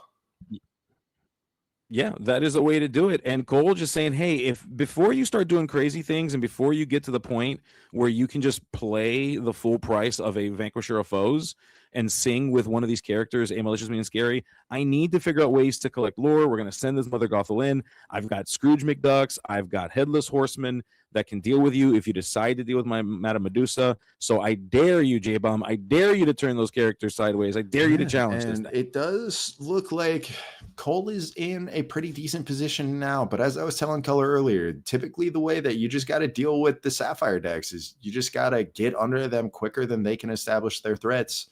J-Bomb is currently sitting one turn away from being able to just hard play that Prince Philip. So, and oof. And Basil coming in to make the work even easier for himself here. Bounce back these boosted characters. You end up 2 extra cards in hand there, getting that extra Clarabelle value. I don't hate the position J-Bomb's in. I do kind of hate the position Cole's in right now, though. Yeah, it can be tough. Now, depending on what we get from those cards, this is additional advantage here. That Clarabelle coming in strong, going to be able to net J-Bomb some cards. So bouncing back that Scrooge, generally seen as a bad thing when it's got cards under it. J-Bomb's like, that's cool. I'm cool with that. I get to draw cards as well. So, Be prepared isn't in the format. What are you going to do with all these extra cards in hand? Right, exactly. Yeah, exactly. There is no be prepared. And I'm the one with the board wipe, and I'm the one with the hand wipe as I turn all of those characters sideways with a Demona, and such strong characters here to deal with what's on the table. Can this sway the course of this game as we see Mother Medusa coming in, challenging the Cinderella, survives that challenge, critical here, which with the Headless Horseman, the remaining characters will increase their strength per the text of the Headless Horseman. +1 strength across the board. Every single big character that is on J-Bomb's side is now at risk. Strength, another character remove that boosts the Headless Horseman one more time. And we're going to go ahead and send that in, and we're going to deal with the Clarabelle, leaving us with a lone Basil. Now, that Basil is still pretty scary because it can start digging into your hand, start removing cards from hand with questing. And if we grab the right thing, because it is random, start digging in your hand, twin. Let's go. Looks like Tipo going into the Inkwell. We're singing. Oh, and no, we it's got coming. the board It's wide. here, Rascal.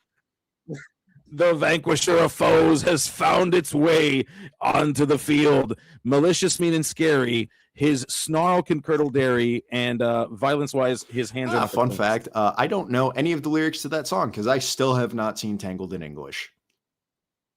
It is such a good song. You should just listen to this. Don't worry about the movie. Just listen to the lyrics of the song. I have Great my song. plans for what I'm doing after this already lined up.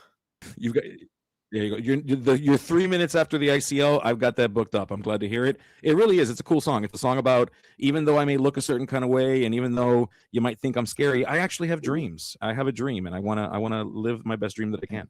Great song. Quest with Cole out here going, hey, I have a bomb. Is that a Wreck-It Ralph? Is that what we're doing right now? Ralph. Is this the world we're living in? Is that Quest with Cole playing legendary Wreck-It Ralph that to put it lightly is going to explode off of this table potentially and bring many characters with it if it can grow in size? Yeah. Oh no, it's not, because you're welcome is sending it right into the deck. Cole is going to go ahead and draw 2 cards. There is no Claire able to take advantage of that draw. So maybe Cole can use these 2 cards to great I effect. guess we don't have to worry about what that effect actually does if it is never given a chance to actually go off. Also, it looks like somebody in the chat has been saying that it's his sneer can curdle dairy, not his smile. It could be sneer. Well, this is true. We'll fact check you 3 minutes after the ICL. Yeah, that's fair, and I'm okay with being wrong. I'm married. I'm used to it. I'll end up in your DMs telling you, reporting back. Please do. I need to. Inquiring minds need to know, dude. As we see a vision of the future, gonna dig into this deck and take a look for the scariest card that we can pull off of these 5 cards. What will it be? I'm trying to think. You have all of the time in the world to just kind of start setting up. So if I'm J-Bomb here, I'm probably just hoping I have another combo piece in hand, find the other half of it. Because if Cole ends up just redeploying the board, you just answer it right back. You gotta. Yeah, potentially we see Cinderella coming down, going to clean the hand up a little bit, and just starting to put down characters that can quest with an Ink Geyser to boot. That's devastating. Does seem like Cole is playing a lot of these big old hefty characters. So resetting him back to 3 when you still have the option. I don't remember if J-Bomb inked yet or not for turn, but if he does, and then he activates the Cinderella effect, he's going back up to 5 at the end of this turn. And this is so bad. You know what it is? That J-Bomb is sitting with 16, 17, 18, 19, sitting with 20 ink worth of characters on the table to Cole's 0 ink worth of characters on the table, and is going to send Cole down to 3. At this, I mean, this is bad. Like, this is terrible. This is a bad spot. You know, when I try to explain to my buddies who are still stuck on Magic and haven't converted yet to the clearly superior game, whenever I describe cards like you're welcome to them, they don't seem to get it. But then there's the moments like this where it's like, yeah, I fed you all of these cards, but I also just reset you back to 3. What are you going to do with like 14 cards in hand? Yeah. You've been angling towards a game plan that slowly increases in ink. Your hand is now just these larger things that are meant to deal with me. And JK, you have nil ink. You've got -7 ink right now. You're down to 3, dude. This is a tough spot to be in. Ink Geyser, a very fair and balanced card. And, you know, I think I might be with color now. Seeing the Ink Geyser come down, I'm ready for July. Get that rotation going. Get it out of here. 7. Get it out of here. But here's the thing: the Ink Geyser would not be as bad if not for all of these ramp effects. Because, for example, if I stuck a bunch of T-Pos and Sail the Azurite Seas into my Inkwell, I now get all of those cards back. I can now redeploy them, and I go, and you mentioned it. We played that Cinderella. So we went from 3 to 4. The following turn, we go from 5 to 7, and we are at 7 or 8 while our opponent is back at 4. And it gets really, really nuts as we see Olaf, the Diablo, and a Scrooge McDuck here over on Cole's side of the table. Actually, I do believe J-Bomb is actually at 5. So, like, if he... because inked for turn and then played the Cinderella, so he's at 5, can likely end up dropping something like a John Silver and deciding, hey, you got all of these questers out, right? Oh, he could be staying under the sea. What questers? So that lonely Prince Philip is all it takes to sing Under the Sea, sending 2 of those 3 characters away. Quest with Cole trying to just say, hey, dude, I want to play characters too. I want to have characters. You've had 20 ink worth of characters down. I'm just trying to catch up to you, and here you are, vanquisher of foes, sending me under the sea. Living up to his name and vanquishing everything. And there's the aforementioned John Silver to say, hey, Scrooge, no questing for you now, bud. This is rough. I mean, at what point do you just send it to game 2, dude? This is crazy. Doesn't even matter. Scrooge is gone, and we're questing out for 4 more lore. Yep. This is the phase of the game. So my favorite thing about Emerald Sapphire, I say that extremely sarcastically, by the way, Rascal, is it controls the board, and then you look down, you go, oh, by the way, I'm 2 turns away from winning with 5 characters. There you go. Enjoy that. What is that now? 3, 5, 7, That's 8, 9? 9. That's 9, and you can shift with Clarabelle to get one more. No answers out of Cole, and then J-Bomb's like, "Here's a 2-turn clock. What you gonna do about it? Ravensburger took away your be prepared." Yikes! Yeah, this is Ravensburger didn't do anything to Cole. J-Bomb did it to Cole. Okay, J-Bomb hurt Cole. Color having to go speak to the therapist. Cole might need to as well, as we see a slushy finding its way onto the table along with the Lonely Grave, if I'm not mistaken. Yeah, by and that I image. don't hate Lonely Grave in this position. It does start setting you up for the potential of, well, I guess in this position it is kind of whatever, because I don't think the Ralph boost explosion is necessarily going to do anything to Prince Philip at this point. But Yeah, it feels like a card that we've put down because we had the ink to do it, and there's no reason not to, as we lose a Headless Horseman for the quest and the random discard from the Detective Basil. Because we need more, we've got a second Basil finding its way onto the table, leaving Cole again, no friends to hang out with him. Cole finally saying uncle, throwing in the towel and saying, let's just take this over. J-Bomb is once again taking my bit of being one of the nicest guys, but playing the meanest deck. Like, come on now. Like, give them some room to breathe, buddy. You know what? J-Bomb's the kind of guy that would play like Ruby Sapphire in Infinity and then apologize after he board wiped you 7 times. Yeah. Like, I'm sorry. It's like, what do you mean you're sorry? You chose this. What do you mean you're sorry? Game recognizes game. You got to play the best cards. If they're going to continue to print us these toxic cards, you can't blame me for wanting to play them to make sure that I win. Because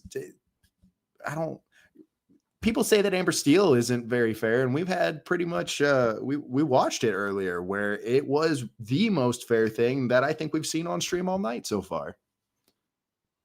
Yeah. Oh, yeah. Listen, the swings are mighty and wide in Amber Steel. Okay, there are hands that are fair, and then there's hands that are just Angel, Akud, and then you everything goes blank, and you wake up and the game's over. It's crazy. Now, granted, I'm scared for Infinity, because like, what do you mean we're gonna have Nala and Piglet and Akud and Lilo that takes no damage all in the same format? Yeah, bundled up Lilo, so good. Oh my goodness, why are you're trying to cause me a heartache, right? Like I'm gonna have a heartburn right now. Things I gotta go take a pill or something. This is crazy. Listen, I'm talking from lived experience. I have had people already drop that on me in testing. It hurts. It hurts so bad. I don't want anybody else to suffer this way. Rascal says, "Don't suffer as I've suffered." That being said, as a green-red player, I do very much enjoy watching them all discard their whole hands out and then just Bruno everything over and over and over again. So I'm not scared of it, but I don't love playing against it. Yeah, like you got to work a little bit for it. Okay, you got to put a little bit of effort in sometimes to deal with that, and that can be scary. I've talked enough about myself and my Infinity aspirations. Back to game 2. Yes, as both players here doing the thing, shuffling up, making sure that they've got a properly randomized deck, ensuring that this game is, of course, a fair one. Shout out to our judges hanging out with us in the tables, in the rooms there, making sure that all of these players are getting their games played fairly, as we see an ink and a play of the Diablo.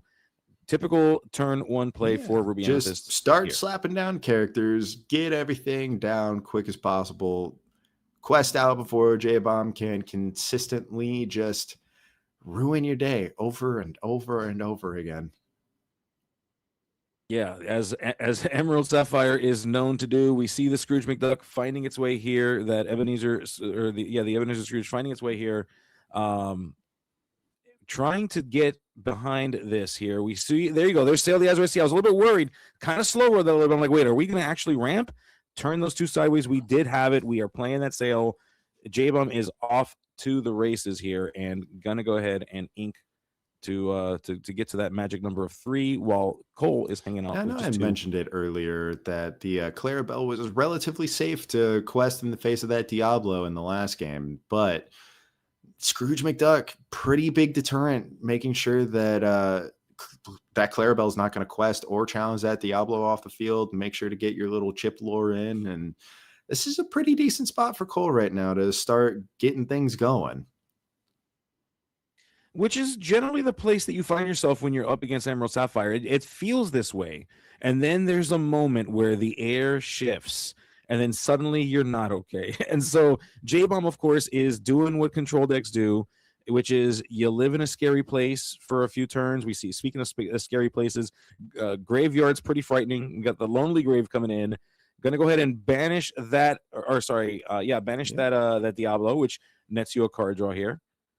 Going to go ahead and choose, because what's cool about that Lonely Grave is you can tap it, you can banish a chosen character of yours, you put the top card of your deck face down under one of your characters or locations with boost, so you'll be able to boost that Scrooge twice in essence this turn with that effect and get a card draw. Kind of cool. And here. It looks That's like there cool was some move. confusion about how he had to resolve all of those triggers in the bag there, because with the Lonely Grave being activated, paying the cost, I think he did have to put the boost underneath the Scrooge before he was allowed to move on to the next trigger with the Diablo there to actually draw the card. So an important thing for you guys at home if you are playing a similar list. Yeah, absolutely. You want to make sure you know this well, especially if you're going to take it into a major tournament, something like a CCQ, or maybe even set champs. You want to make sure you understand these interactions very well. And the judges will thank you. Yes, choosing to ink that Prince Philip here, kind of a choice. Opting to play that Cinderella. We go back to that magical game of wondering: is it that we have another one, or are we limited in our ink options? Because that is a piece of a combo that you generally don't want to just give up. Well, it doesn't seem like Cole is pressuring the board too heavily here, so it's just, you don't necessarily need to do the board wipe. One Lonely Scrooge isn't really going to do too terribly much damage, and I would assume that J-Bomb has answers to it, or Cole has answers to his own Scrooge and bounces it back with that Madam Mim Elephant. Madam Mim Elephant here, pretty good. That netted you extra cards. That is 2 cards that we drew in essence with that Scrooge McDuck. Sending those cards back in the hand, not terrible. That 3/7 stat line on this elephant, being able to send damage back to your opponents, kind of cool here too. Can deal with the things on the board. But J-Bomb is, I say slowly, but it's actually pretty quick. Oh no, we're playing a second Cinderella. We are ramping fast and we are ramping hard, folks. Our ink is about to go burr. See here if he's got that vision of the future too, to just turbo dig through his deck, start the next turn with, oh no, it looks like he's just ending and doing the Cinderella triggers now. Really? Okay. Do you think with that he should be ending the turn with 8 ink there? I want to say it looked 1, 2, 3, 4. Yep, that looks like 8 cards in the inkwell for sure. So we mega ramped, my friends, and we are setting ourselves up. We didn't need that Prince Philip because we were just going to play it at the full retail price. Interesting choice here. I don't hate taking off the Clarabelle here, because now J-Bomb is forced to pay full retail as well for the shift line there. But yeah, and if you're anticipating sending away these characters, if you're worried about the potential play of that Vanquisher of Foes, you may as well get some value out of these characters as well, get some use out of them, and rock that way too. Ooh, and there, speaking of Vanquisher of Foes, we are getting down the Malicious Means, sang with the Cinderella, inking, and there he comes. Here it comes, folks. Yep, of course it is. Of course it is. Playing with Cole, making Cole. He told Cole, put the damage counters on your cards. I am not playing my next card. No, he did not do that. I'm kidding, folks. J-Bomb would not do that. Cole is just playing a fair game, making sure we're going through all the steps. But yeah, that's tough. This is where the game kind of shifts on its It head. did Generally look like speaking. J-Bomb thought that he had enough to just kind of play it out. So he sang first and went to play it, realized, oh, I don't have enough, had inked the little Clarabelle and did his thing. Yeah. That's an embarrassment of riches when you're not sure how much ink you have. You have to go back and recount to make sure you can pay your 9-cost card. I will say, though, that the Crazy. hand economy between the two players is looking pretty nice in Cole's favor. We got a David Xanatos coming down. Huge synergy with that Lonely Grave. Don't know how much it's particularly going to help in the face of this Prince Philip here. But J-Bomb only has 2 cards in And not hand. only that, only 2 cards in hand, and all it takes is top decking a light on our host Clarabelle to completely shift the balance here. So Cole's got to balance this. He's got to be able to balance the idea that if he tries to garner too much advantage, he can get punished for it here very easily with just a play of that cow. As we see, you're welcome. Oh, you know what that means. What does that mean? As an Emerald Sapphire player, Rascal, what does it mean when you play your welcome on your own character? You got nothing better to do, and the opponent ain't got enough of a board state for you to particularly worry about what's going on over there. Though David Xanatos, one of the most slept on cards I think that we've seen so far. Like, Ruby does have card draw. It is just very convoluted. You got to jump on your head and you have to like sing a song backwards and then do the alphabet from Z to A, and then you get to draw a card. But then if you're playing something like Blurple, you just have to have 10 ink worth of characters. Then there's a song that just says, hey, draw 5. What are we doing here? Yeah. What game are you playing? This is what I'm playing. As J-Bomb is trying to find that Clarabelle, trying to get to cards that will allow him to draw more cards, to take advantage of this of the advantage that he's garnered for himself through the Malicious Mean and Scary combo, through these Cinderellas that have allowed him to ramp really, really fast into this game, potentially trying to get into an Ink Geyser here as we see the Wreck-It Ralph finding its way here. You've got David Xanatos questing, and whenever this character quests, you can choose a character to gain rush here. Now, unfortunately, Prince Philip's got evasive, so Wreck-It Ralph not really going to have any targets to choose here, but we're eyeing that Lonely Grave. If only Cole also had enough to just play out an Elsa, then we could take the Cinderella. But, or anything. Is there? I was trying to think if there was anything else we could do. Probably spicy Twitter pated. Oh yeah, there you go. That'd be cool. I'd definitely scream for a Twitter pated. That's a cool card. We never get to see those enough on stream for sure. Interesting thing here. Does David Xanatos let you draw if it is himself being banished, or does it have to be another character? Nope. It says whenever one of your characters is banished. It doesn't specify other. That is, like I said, so Ruby's got draw. It's just very convoluted. Yeah. And it looks like they're just making sure they're going through the motions, making sure that they're whenever doing that one of your characters is banished. It does not specify other. So building up that Wreck-It Ralph, making sure that when it's time to pull the trigger on it, he's going to have enough strength to wipe the whole board.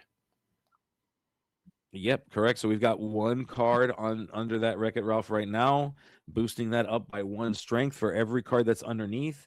We'll be able to continue to grow here. So starts off with 3, currently at 4. Boost 1, of course. And when this character is banished, banish all characters with strength equal to or less than the strength he had. And that would be kind of spicy to see Cole end up dropping another Wreck-It Ralph. Oh, well, never mind. That whole thought process is just nullified by Apostle coming down. Basil will do that. Basil changes the math. Just when you thought you had all the answers, Rascal, Basil changes the questions, okay? You'll never forget that. That he does, unfortunately. We got to do something about how many answers there are in the Sapphire decks, man. It is so many, dude. It is so many. If I don't like these answers, I can play Let It Go. I can play Hades. I got so many ways I can go. Speaking of so many ways we can go, we can make a deal too. That's another way to deal with a character. And J-Bomb says, don't even worry about it, dude. Just draw the cards. Please. I got a cow incoming. You draw I those stopped cards, playing blue-green for set champions this weekend, and I actually had to think about whether or not letting Hades to draw things was not something I was used to. You're like, wait, hold on. Wait, this is real. I don't want to give you advantage, dude. We see Scrooge finding his way back onto Normally, the table. I don't care when there's a cow coming down, though it does seem like J-Bomb is having a lot of difficulty finding those big cows. I've seen a lot of little cows. Yeah, a ton of them. If the little cow right now wouldn't be the worst thing to get rid of this lonely grave, I wouldn't hate to see that coming down to deal with the lonely grave. But Scrooge McDuck, the ghostly Ebenezer, just increasing here in size, trying to create a circumstance that is difficult to deal with. But J-Bomb, it's just got so many cards on the table as it is, already in a very dominating position. If we can send this Scrooge back to hand or anything here, a nice little ink geyser would just completely devastate. I do think that Cole setting up the Scrooge there, I was a little hesitant to see, like, I wasn't sure about that Hades going away off of that, but that Scrooge is now set up that if it is able to stick around for one more turn, if that Basel ends up turning sideways, that Scrooge can trade in and survive the challenge, because currently 2 cards underneath it. It is a 5/5, making it a 6/6. It'll live with 1. Yeah, that's kind of cool. That is kind of cool that the ghostly Ebenezer can survive that challenge. One of the coolest things about that ability, I mean, I think I first messed with this during pre-release. We did an event, we did a sealed event, and I got to pull 2 of these little guys in my boosters, and oh my gosh, my third eye was unlocked with how cool this card was when I played these things. Absolute it was crazy. Draft menace. But speaking of menaces, Clarabelle or Cinderella, you're welcoming herself? Okay. J-Bomb said, hey, I didn't find anything off of that develop your brain. What if I develop in more creative ways? I mean, J-Bomb is really indicating to us not seeing what he wants to see. Has gotten fortunate. Oh my God. And he finds it. He finds the Cinderella, sending it back. Oh my goodness, folks, as we're going to go ahead and we're going to quest in. We're just saying, you know what, dude, it's time. I'm going to run the race. If my deck is not going to give me the cards I need, I'm just going to win next turn. And really, there isn't a whole lot that can be done about this, unfortunately, for Cole, because as long as a Cinderella stays, even if we take care of that Basel, that is still 5 lore if both of them stick around with that Prince Philip. Yeah, this Emerald Sapphire still a scary, scary color pairing. Saw a bit of a dip in of its play in the meta widely, and then of course we saw Ed do fantastic with this thing at the DLC, and starting to see a bit of a resurgence. I don't think it should have ever left, if I'm being honest with you. I don't know why people got off it. I guess everybody was so infatuated with Amber Sapphire that they just said, you know what, I got to take all my Sapphire cards and put that in there. And then speaking of ways to deal with Cinderellas, Cole has bought himself a turn here. If he ends up detonating that Wreck-It Ralph, we can clear pretty much the whole board. Boost the Scrooge with the Lonely Grave and then send the Scrooge into the Basel. That would, it would be at a trade rate that might not be entirely fantastic. That Prince Philip would still survive that, and that is a 3-quester, so it would still be kind of scary, but at the very least, the clock would not be set to midnight here. I'm going to go ahead and send that Cinderella away with a challenge, thinking about what we're doing here. How do we operate in order to be successful in this matchup? Cole, with his back against the wall, having to decide, reevaluating, opting instead to challenge the Basel, realizing that that it could be dealt with the Wreck-It Ralph ability, and of course J-Bomb being kind and friendly, allowing that take back to occur. Now, Now, in tournament play, folks, get your lore guides involved in that decision. Do not make the decision yourself. So just making sure that you understand that if you ever find yourself at I'm a not major sure if event, that quest was legal there, because the Wreck-It Ralph did quest for some lore before it ended up leaving the field there. didn't it come out just this turn? Yes. So then, we Not may want that- to, if that's the case, At- just double check that, and they At can this hopefully point, resolve that. I'm not sure. The Wreck-It Ralph, I believe, came out this turn, and I believe it quested, but I'm not 100%. And we'd have to double check. Unfortunately for Cole, even if that is the case, J-Bomb is threatening Yeah, I don't think it game matters, though. on board right now with Yeah. that Prince Philip and the Clarabelle out.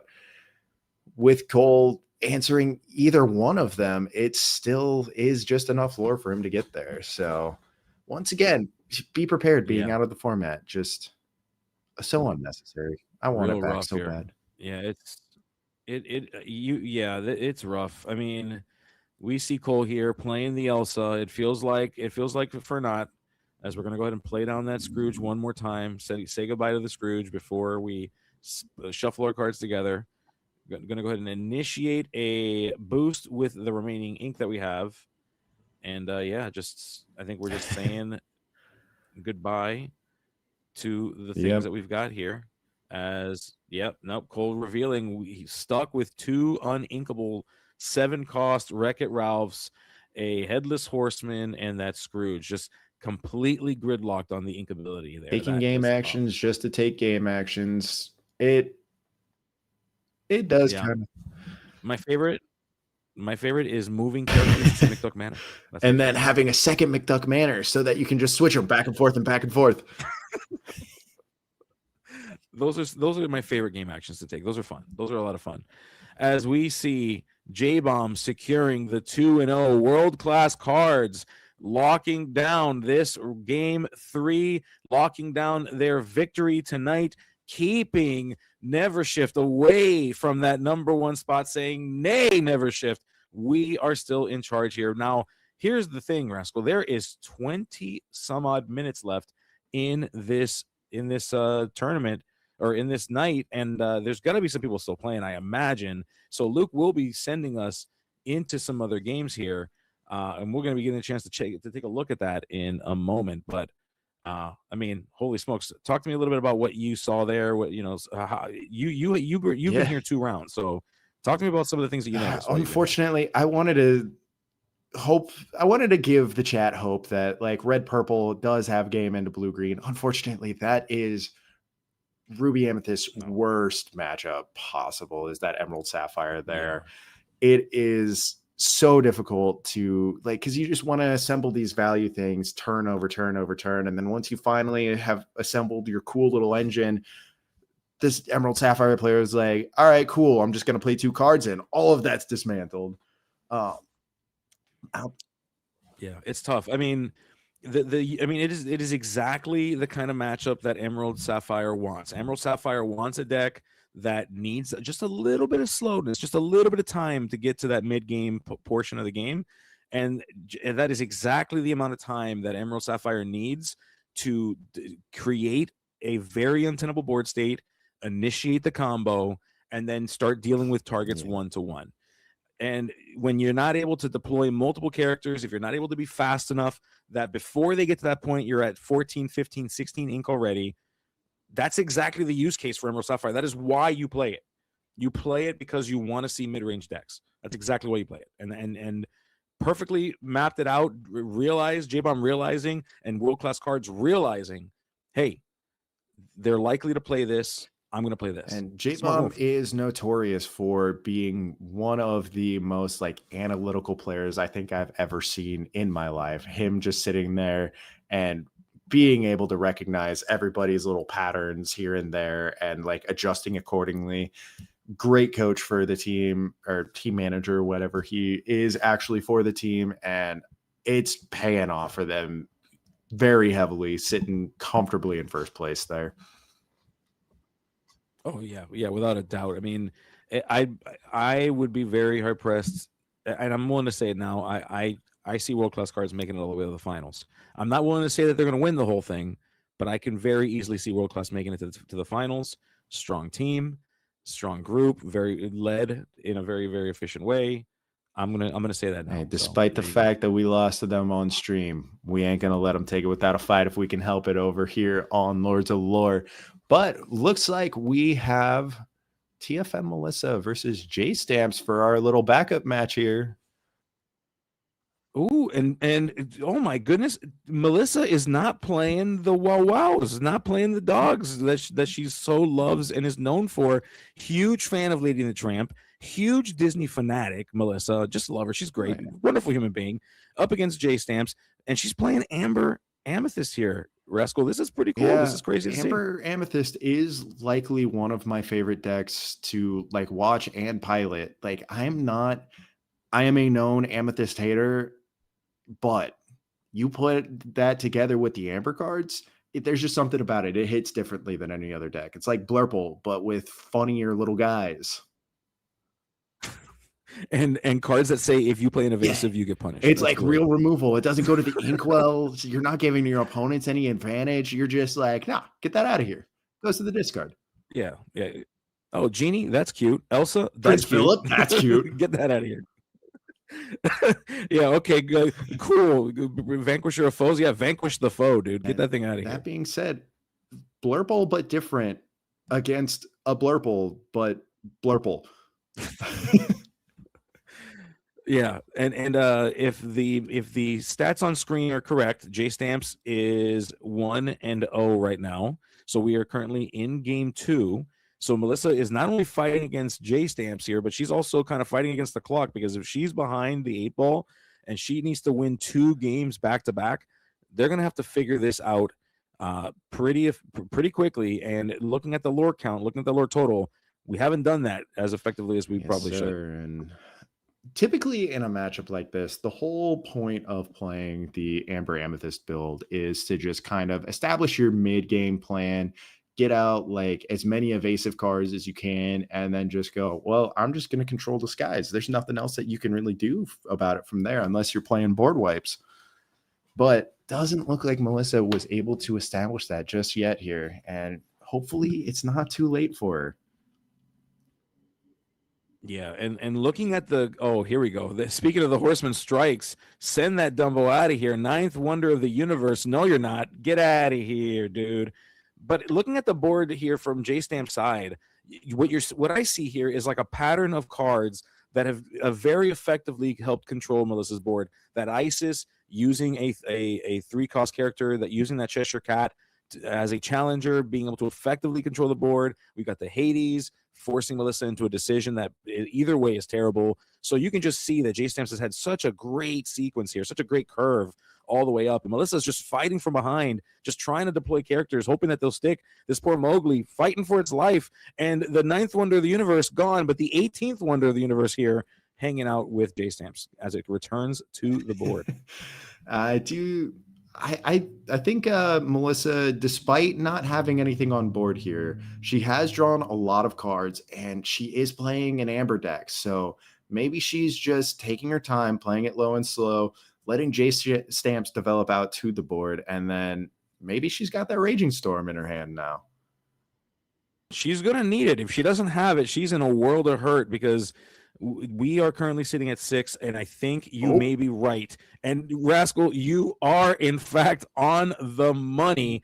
Raging Storm levels the playing field. All of this last game we've been asking for is be prepared. And Melissa, she gave it to us, except it's Amber, and it costs 1 more. That is actually like, I thought it was very strange that they decided to give this to the color that is notorious for just deploying as many characters as they can to the board, going fast, going wide. And like, it's very strange to see that Amber is the color that ends up like making Blurple kind of sit in check now suddenly. Yeah. It ran rampant for 2 sets straight. Yeah, Amber is the color of energy for sure. I heard JDZ in my head saying that, and I was like, I wonder if Gabe's gonna end up doing it too, because I had to do it. Anytime you reference 311, I've got to do it. We see Cheshire Cat here finding its way onto the table after a board wipe, and a Rafiki to join it to boot. A baboon and a cat walk onto the table, and we still have more ink to do things, but we don't have a character that we can play to try to get up there with that Tigger standing there as we see Hades making a deal coming in, and Melissa's going to have to decide and saying, hey, listen, you don't need more cards. Let's just send this. Honestly, back to the yeah, bottom. at that point, I don't think you're heartbroken about losing either of your characters, because if that Tigger does get turned sideways, that Rafiki trades pretty easily. And I take a 1 cost for a 4 cost every day of the week. Yeah, 100% yes. And the Woodchuck guidebook immediately read and immediately used, trying to get that advantage, trying to put us in a better spot here. Melissa with a lot of ink, lots of ink to be able to do things, turning a lot of cards sideways, choosing to play her own ninth wonder of the universe after we've seen J Stamps with so many of them himself. And now hers is significantly less contested because there's not a whole lot that, like, if you've already played out both of your Dumbos, then what are you going to do to answer it? I guess this is Blur Bowl. We're going to likely see Hades and Let It Go and Into the Unknown. But, you know, there's less evasives to actually challenge the kosher way of doing things. Exactly. Yeah, you got to do it the honest. You got to figure out a way to do it an honest way, and we make it harder for you so you don't use those Hades and Into the Unknowns and Let It Goes on other things that you probably would rather use them for. Melissa taking the effect, saying, "Hey, we're gonna break some records. We're gonna make some history here, and gonna draw more cards." Melissa just drawing all the cards, trying to collect more advantage, trying to put herself ahead of the game. 14 minutes left. Not going to be enough, I don't think, to get 2 solid games. So Melissa may be fighting for a tie here at this point, and that may be all you get if you're not careful, as we see that Rafiki coming in and, opting to, quest, because we're going to do it again, folks. It is storming outside. I know we've been watching the Will Do Not. I know we've been looking at the torchlight peaks, but we're not there yet, folks. We got a few more weeks, and it is still cold outside. And, like, at this point, you know, they are running low on time, but that is probably the best way to, like, make sure that you're not losing the game. There were a lot of characters starting to get deployed on J Stamp's side, and with no cards in hand, it looks like he likely just drew something that's going to be an answer to something on Melissa's side of the field, but she doesn't have anything on her side of the field. So really tough. It's tough. Looks like he considered real hard. If I had to guess, it's likely a Hades in hand, because, like, you don't want to play it for no value, but, like, at the same time, you got to threaten the lore race. So maybe he was just thinking if it was worth it or not. My prediction, Hades in hand. Yeah,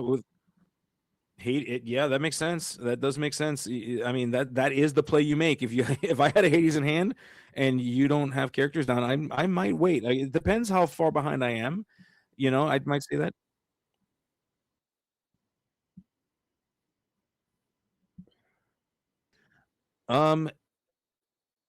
So I would like to go ahead and congratulate as well. I think it's important to note Nashkana's first victory here in the ICL just happened, and I want to make sure that I'm the very first person to tell them, hey, congratulations, you deserve it, we're proud of you, we're happy, and we love to see it as a library and a tree find its way onto the table here. This Demona netting more card draw.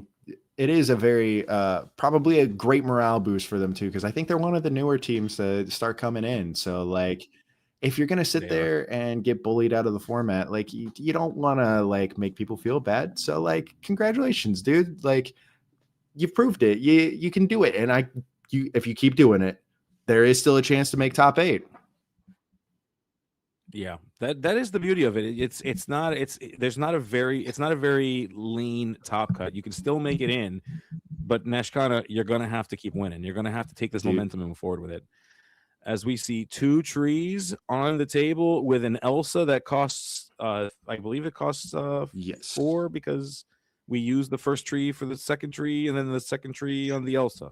Tree and a tree into the 5th spirit. That's right. That's right. As we see questing, trying to catch up to J Stamps 9. That Hades, of course, hanging out, going to start questing. It is not afraid of any of these characters. Even if we put all 3 of these together and challenge into the Hades, it wouldn't do anything. The Woodchuck guidebook, learned is J Stamps. Knowledge is power. You need all the knowledge you can get, and drawing cards will help you do that. And J-Stamp's hand has been looking so bare all game, and looking now like there's the option for maybe 2 more cards, depending on how Melissa feels about fighting for the board here. And she did say, well, you've already drawn a few. What's a couple more? What's 2 more? You know, you got everything you need anyway. What's 2 more You're cards? all No problem. exerted out. Like, what's the harm? What are you gonna do? Sing a Let It Go? That's all right. Yeah, get out of here. You're not gonna do that. Come on. As we see, what? Look, oh, okay, that's a pretty hefty hand. J-Stamp's just flexing right now with the hand, like, hey, Melissa, check out my hand size, dude. There's a hand on my hand. You better count those because these are all the scary cards in my deck right now. I'm telling you. And Horseman Strikes just cycling a card. She was like, That's you know what? You were drawing a bunch of cards. What if I pay the same amount to draw 1 less? It's tough because that is so telling. J-Stamps has got to be feeling good. If you're playing cards like this to no effect but to draw a card, you're paying 3 to draw a card, and that's what you had to do. You got to be feeling great if you're J-Stamps. We do see that Elsa coming in here. That is going to be a 3-cost Elsa because we had not played a character yet. Oh my gosh, and another tree. So much discounting, so much wisdom out here. This is crazy. At this point, if I'm Melissa, I don't know if I choose to start swinging in and just making sure to slow down the race on J-Stamp's side. It looks like that's what she's choosing to do, but you can continue to just keep slamming them sideways, get that advantage if you can. Oh. Yeah, I mean, you have to, right? I mean, the name of the game is getting to 20. You got to advance it. You can only delay for so long before it's too late. We've got less than 9 minutes left on the clock. J-Stamps with just the Hades. I say that, but just the Hades is good enough to deal with every single one of these characters right now in their current condition. Well, luckily, he can't reach high enough to touch either of the Elsas. He could end up taking out like a Grandmother Willow, but I guess if J-Stamps is able to just deploy to the board, is there really any concern about all of these characters being challenged at all? No, I would think not. I mean, the library does make the math a little bit wonky, but we see our own Elsa. That Elsa will be able to deal with either of these Elsas with 3 damage on it. So this will constitute a character clear of an Elsa potentially. Of course, choosing to exert the only character that isn't currently exerted. And yeah, of course you are, because why wouldn't you? We're going to locations are unfortunately the same size as every other card, so I'm assuming with how much ink that Melissa has, that whole thing is to signify that they're all in the library. But it's very difficult to tell because there's only 2 or 3 of the cards that are actually above it. Yeah, that's hard to tell where we're at in terms of that. We got to make sure that Melissa's getting her lore, by the way, for her library. I don't know if we've done that, but I'm sure they'll figure that out on their end. As Melissa is taking a look at at her ink count, she's trying to figure it out. She's got a significant discount on her first character here, -3 cost, but going to go ahead and choose to do some game actions first, saying, hey, let's do a little bit of dealing with the Elsa. Draw a card because it was hanging out in the library. And now with our very significant discount, we are going to play another Elsa. But we cannot choose that Scuttle because it has Ward. So Scuttle just going to hang out there. Is going to be like, what? Huh? What's going on? As we play 2 Rafikis, great challengers.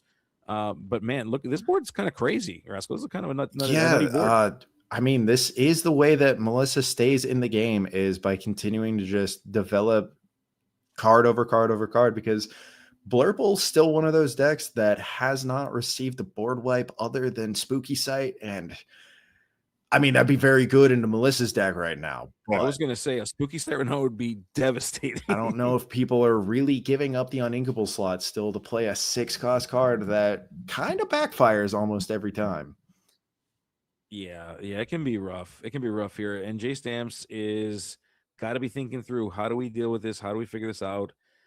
Looking at the options, Melissa presenting a lot of different characters, a lot of different ways that this game can be approached. You got libraries to worry about it, as we see Isis Vanderchill coming in and exerting a Rafiki, making the math crazy and weird.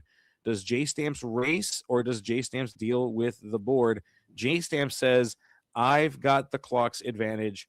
I'm going to go ahead and race Speaking here. of racing, I'm still not entirely sure if Melissa did take that lure off of the library from the last turn. It looks like she did get it for this turn, but looking at her board state now, she's got 1, 2, 3, 4, 5, 6 lures. She could just go to 19.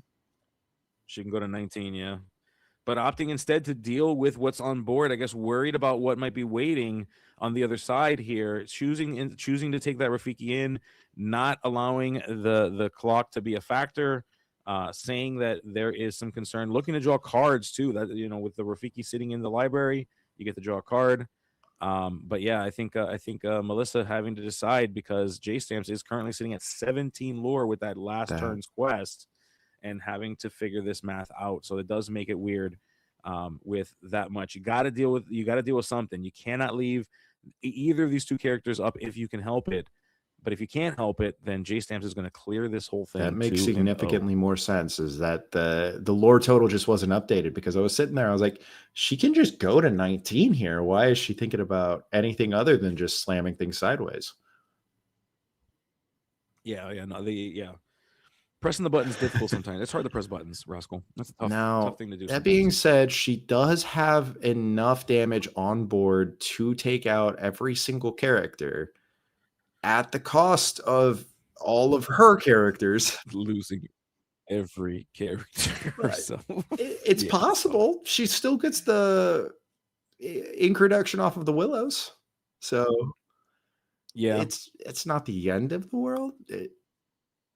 It's not, and she's got to hope that whatever she's drawing with these library draws are just like some of the best cards in her deck that can put her back into this game and deal with it.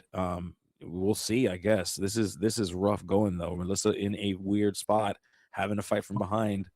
But we believe in you, Melissa. You can do it. You can do it. It's you. She gets another rush character, and she just throws it into the Hades, and then or a Dumbo. Or a Dumbo, yeah. It is not a Sven. It is a Dumbo. But, you know, have another Elsa. It doesn't end up being banished back in the challenge. And then that's enough to clear the Hades now. And then you just keep going. Or this is rough going, though. This is the world's worst trade of Disney Lorcana ever. We just traded our entire board of 6 characters for a single Hades. But you had to do it. You were forced to do it. There was just no other place to be. And speaking of Hades, clearly drew that off of one of the multiple draws and opting to choose and target the Isis here. This is a pretty good card to get her back in the game. I don't hate that either, because that is now saying, hey, you can either let me take off your clock, or I can just start deploying an even faster clock. And she is the genie, wish fulfilled, coming down. We still had not even inked this turn. We've got 3 more ink to play another library. This game is afoot, my friend. This is getting wild. Melissa goes to 15, start of her turn off the library. She's pushing 19. Yeah, she is. She is. Is she playing a rose? Is she playing a honey lemon? Will we ever find out? I don't know. We'll see. I'm gonna guess probably not, though. If I had to, guess probably also not. She could just end up questing out, play the Raging Storm. Oh, Lissetto. Oh, Wasabi here puts himself to 19. Okay, sneaky. Very, very sneaky here. Okay, so J-Stamp's just saying, hey, I'm going to, if you do not deal with this Wasabi, I win. So, Melissa, can you deal with the Wasabi? You've got a lot of ink. Is there something we can do about the Wasabi? Don't forget to give yourself that lore for the library there, Melissa. Because she was at 13 before. Oh, she did. Okay, good. Perfect. Okay, and they're going to go ahead and do the Breaking Records ability, drawing another card. Is this something that can help us with the Wasabi? What do we have, Melissa? Don't keep us in the dark. We got to see it. Oh, and like I said, it's probably gotta be the Raging Storm here. She is questing out, making sure she gets the lore before it. There it is. She has it. She found the Raging Storm, folks. She might have just tied this game up. Oh my goodness. This may have been the thing she needed. She drew enough cards. She found the answer. We play another library to add insult to injury to J Stamps here.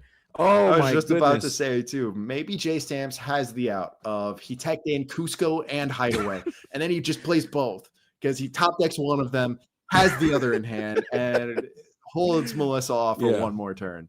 But unfortunately, that third one, even if that was the case, makes it impossible. She takes game 2. Yeah. 30 seconds to play game 3. We're looking like a mighty fine draw there. That was a crazy ending to that game 2. I am so upset that we didn't get a game 3 out of that. That would have been so much fun to see how she would have maneuvered, how J Stamps would have maneuvered through that. I kind of wish we got 3 games out of that one, but hey, you got to play the smart game. You got to make sure you're making the right choices, and sometimes that takes time. And depending on what you and your opponent are playing, both of those decks together sometimes equals a long road ahead. As we are being given another gift, my friends, we are currently looking at another game. I believe this makes your 11th or 12th game that you've seen yourself tonight, Rascal. I believe that's where we're at here. As we have Anthony Alvarado versus Shaner's I don't Edict. have enough fingers anymore to count how many there were.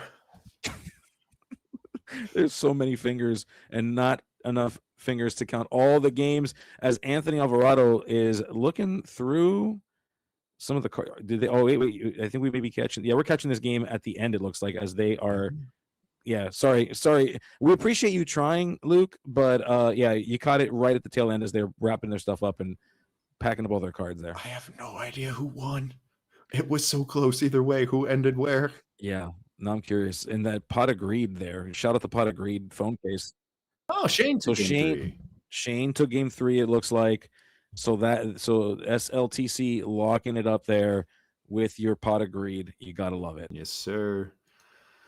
Man, what a day of Disney Lorcana. Tell me about it. Are you kidding? We had lorecasts and reveals galore in the morning. We find our way into ICL on a Tuesday night, and I got to hang out with my best buddy, Rascal, here, talking about my favorite thing, which is, of course, Disney. And it was great to finally get a chance to cast with you. Love JDZ to death, but both times that I've been allowed on the show, I was with him, and it's nice to mix things up a little bit. Yeah, you know, I think I like this. This is good. I like mixing it up. We like to see more members of the community out here hanging out with us. This is always a fun time. And Rascal, you're always a charm. You're always a blessing to hang out with. Such a swell person, such a funny guy. And are you finding your way to Indianapolis? Were you able to secure yourself a ticket or no? Story. I woke up to my buddy calling me 5 minutes after to see if I managed to secure a ticket, and I went, "Oh, I thought they were going on sale in an hour." And so I sign in, look at the website. There aren't any tickets available. I go, wow, that's crazy. Maybe if I try the app. And the first wave of tickets ended up like going through. And then as soon as I clicked buy ticket, it like immediately cleared. I didn't have a queue or anything. I was just like, oh, well, I ended up getting in at the perfect time. Let's go. So I will see you there then, folks. And for those of you that were able to secure your ticket, I will see you there too. It's going to be a good time. I cannot wait. I'm actually excited to play Infinity. I baited Luke a little bit this morning, and I didn't allow him to finish his rant. He was going to tell me why rotation was a good thing, and I was telling him that rotation stinks and that I love Infinity, and he was going to lambast me, but I didn't give him a chance to do that. So, and I'm glad. Okay. And as Luke sits in the background steaming with a red cheeks right now. Rotation is fantastic, and I unmuted for this so they can hear me too. So it's just not you listening to this. But it does a lot of things. First of all, when you create the rotation, you get 2 formats now, right? So you can build Infinity decks, you can build core decks. So if, say, Infinity, which in your world would be core, is not fun, you have another format to play. So if Infinity's not fun, you can still play core with your friends. If core is kind of not fun, you can play Infinity. So it gives the ability that if there is a lull and something's not as much fun for you to do, there's another competitive format for you to try playing. It also lets you test for different things. Overall, it lets more matchups be created, and I think it's better for the game. Having core be able to be mostly new cards, you get for RB, it's a good thing because people are going to want to buy new cards. If if you sure. if you don't have two formats, then you're going to create one of two situations. Either every set's going to be making new cards that are better than everything else, so people will buy the product and then make new decks, and then that makes all your old cards worthless. Or the old cards are going to be so powerful, people are going to stop buying new cards because they can't compete with old cards. And so this helps get rid of that. Yeah. It also allows for power creeps and power drops, where, you know, a set could have less powerful cards if it's followed by multiple sets like that. And then when rotation happens, they're all on an equal basis. So I'm very pro rotation. And now I'll let you in the show how you wish. I understand that. now that Lucas said his piece, we've been given power back again. Very pro rotation. I just particularly feel like we didn't have enough time to enjoy set 4, and I don't want to have like 4 full block rotations. Like, I get it; it's the easiest way to do it, but like maybe just. I personally would like the idea if like every 6 months we just rotate out 2 sets, you know, instead of every year rotating out 4. I think that's where I'm at too. I don't disagree with the notion that you have to shake it up or that there should be multiple formats. I agree that there should be multiple formats. I think my counter argument to the rotation argument is that you can create a eternal format, which is what we know as Infinity, and you can still have a limited or banned list, and you can create a seasonal banned list. So like, let's say, you know, one season we eliminate these 10 cards, and then the next season we switch it up, and then you can the mix it up issue a with bit, that unfortunately is it would create price jumps to really punish people. If you were to like, this is one of the reasons I never really considered playing Yu-Gi-Oh, because they don't have a rotation. I'd have to buy cards that are a decade old that have skyrocketed in price in some cases, and I think that would happen in Lorcana. And to not make it happen, you'd have to fill up the new sets with a bunch of reprints instead of making cool new toys. Yeah, that's fair. I don't. There's always going to be like the pros and cons. I don't disagree with that. There's always things to consider. Counterpoint. We have like counterpoint. We have like 100 different printings of Dark Magician, and I think that's pretty sick. Like, yeah, Dark Magician's cool. I've never played Yu-Gi-Oh in my life. I have him tattooed on me, and I don't play him either anymore. Like, he's right in there. So I can't. You know what? I twisted my arm enough, and I knocked over my mic. Yeah, you watch. Yeah, watch your mic, dude. That's crazy.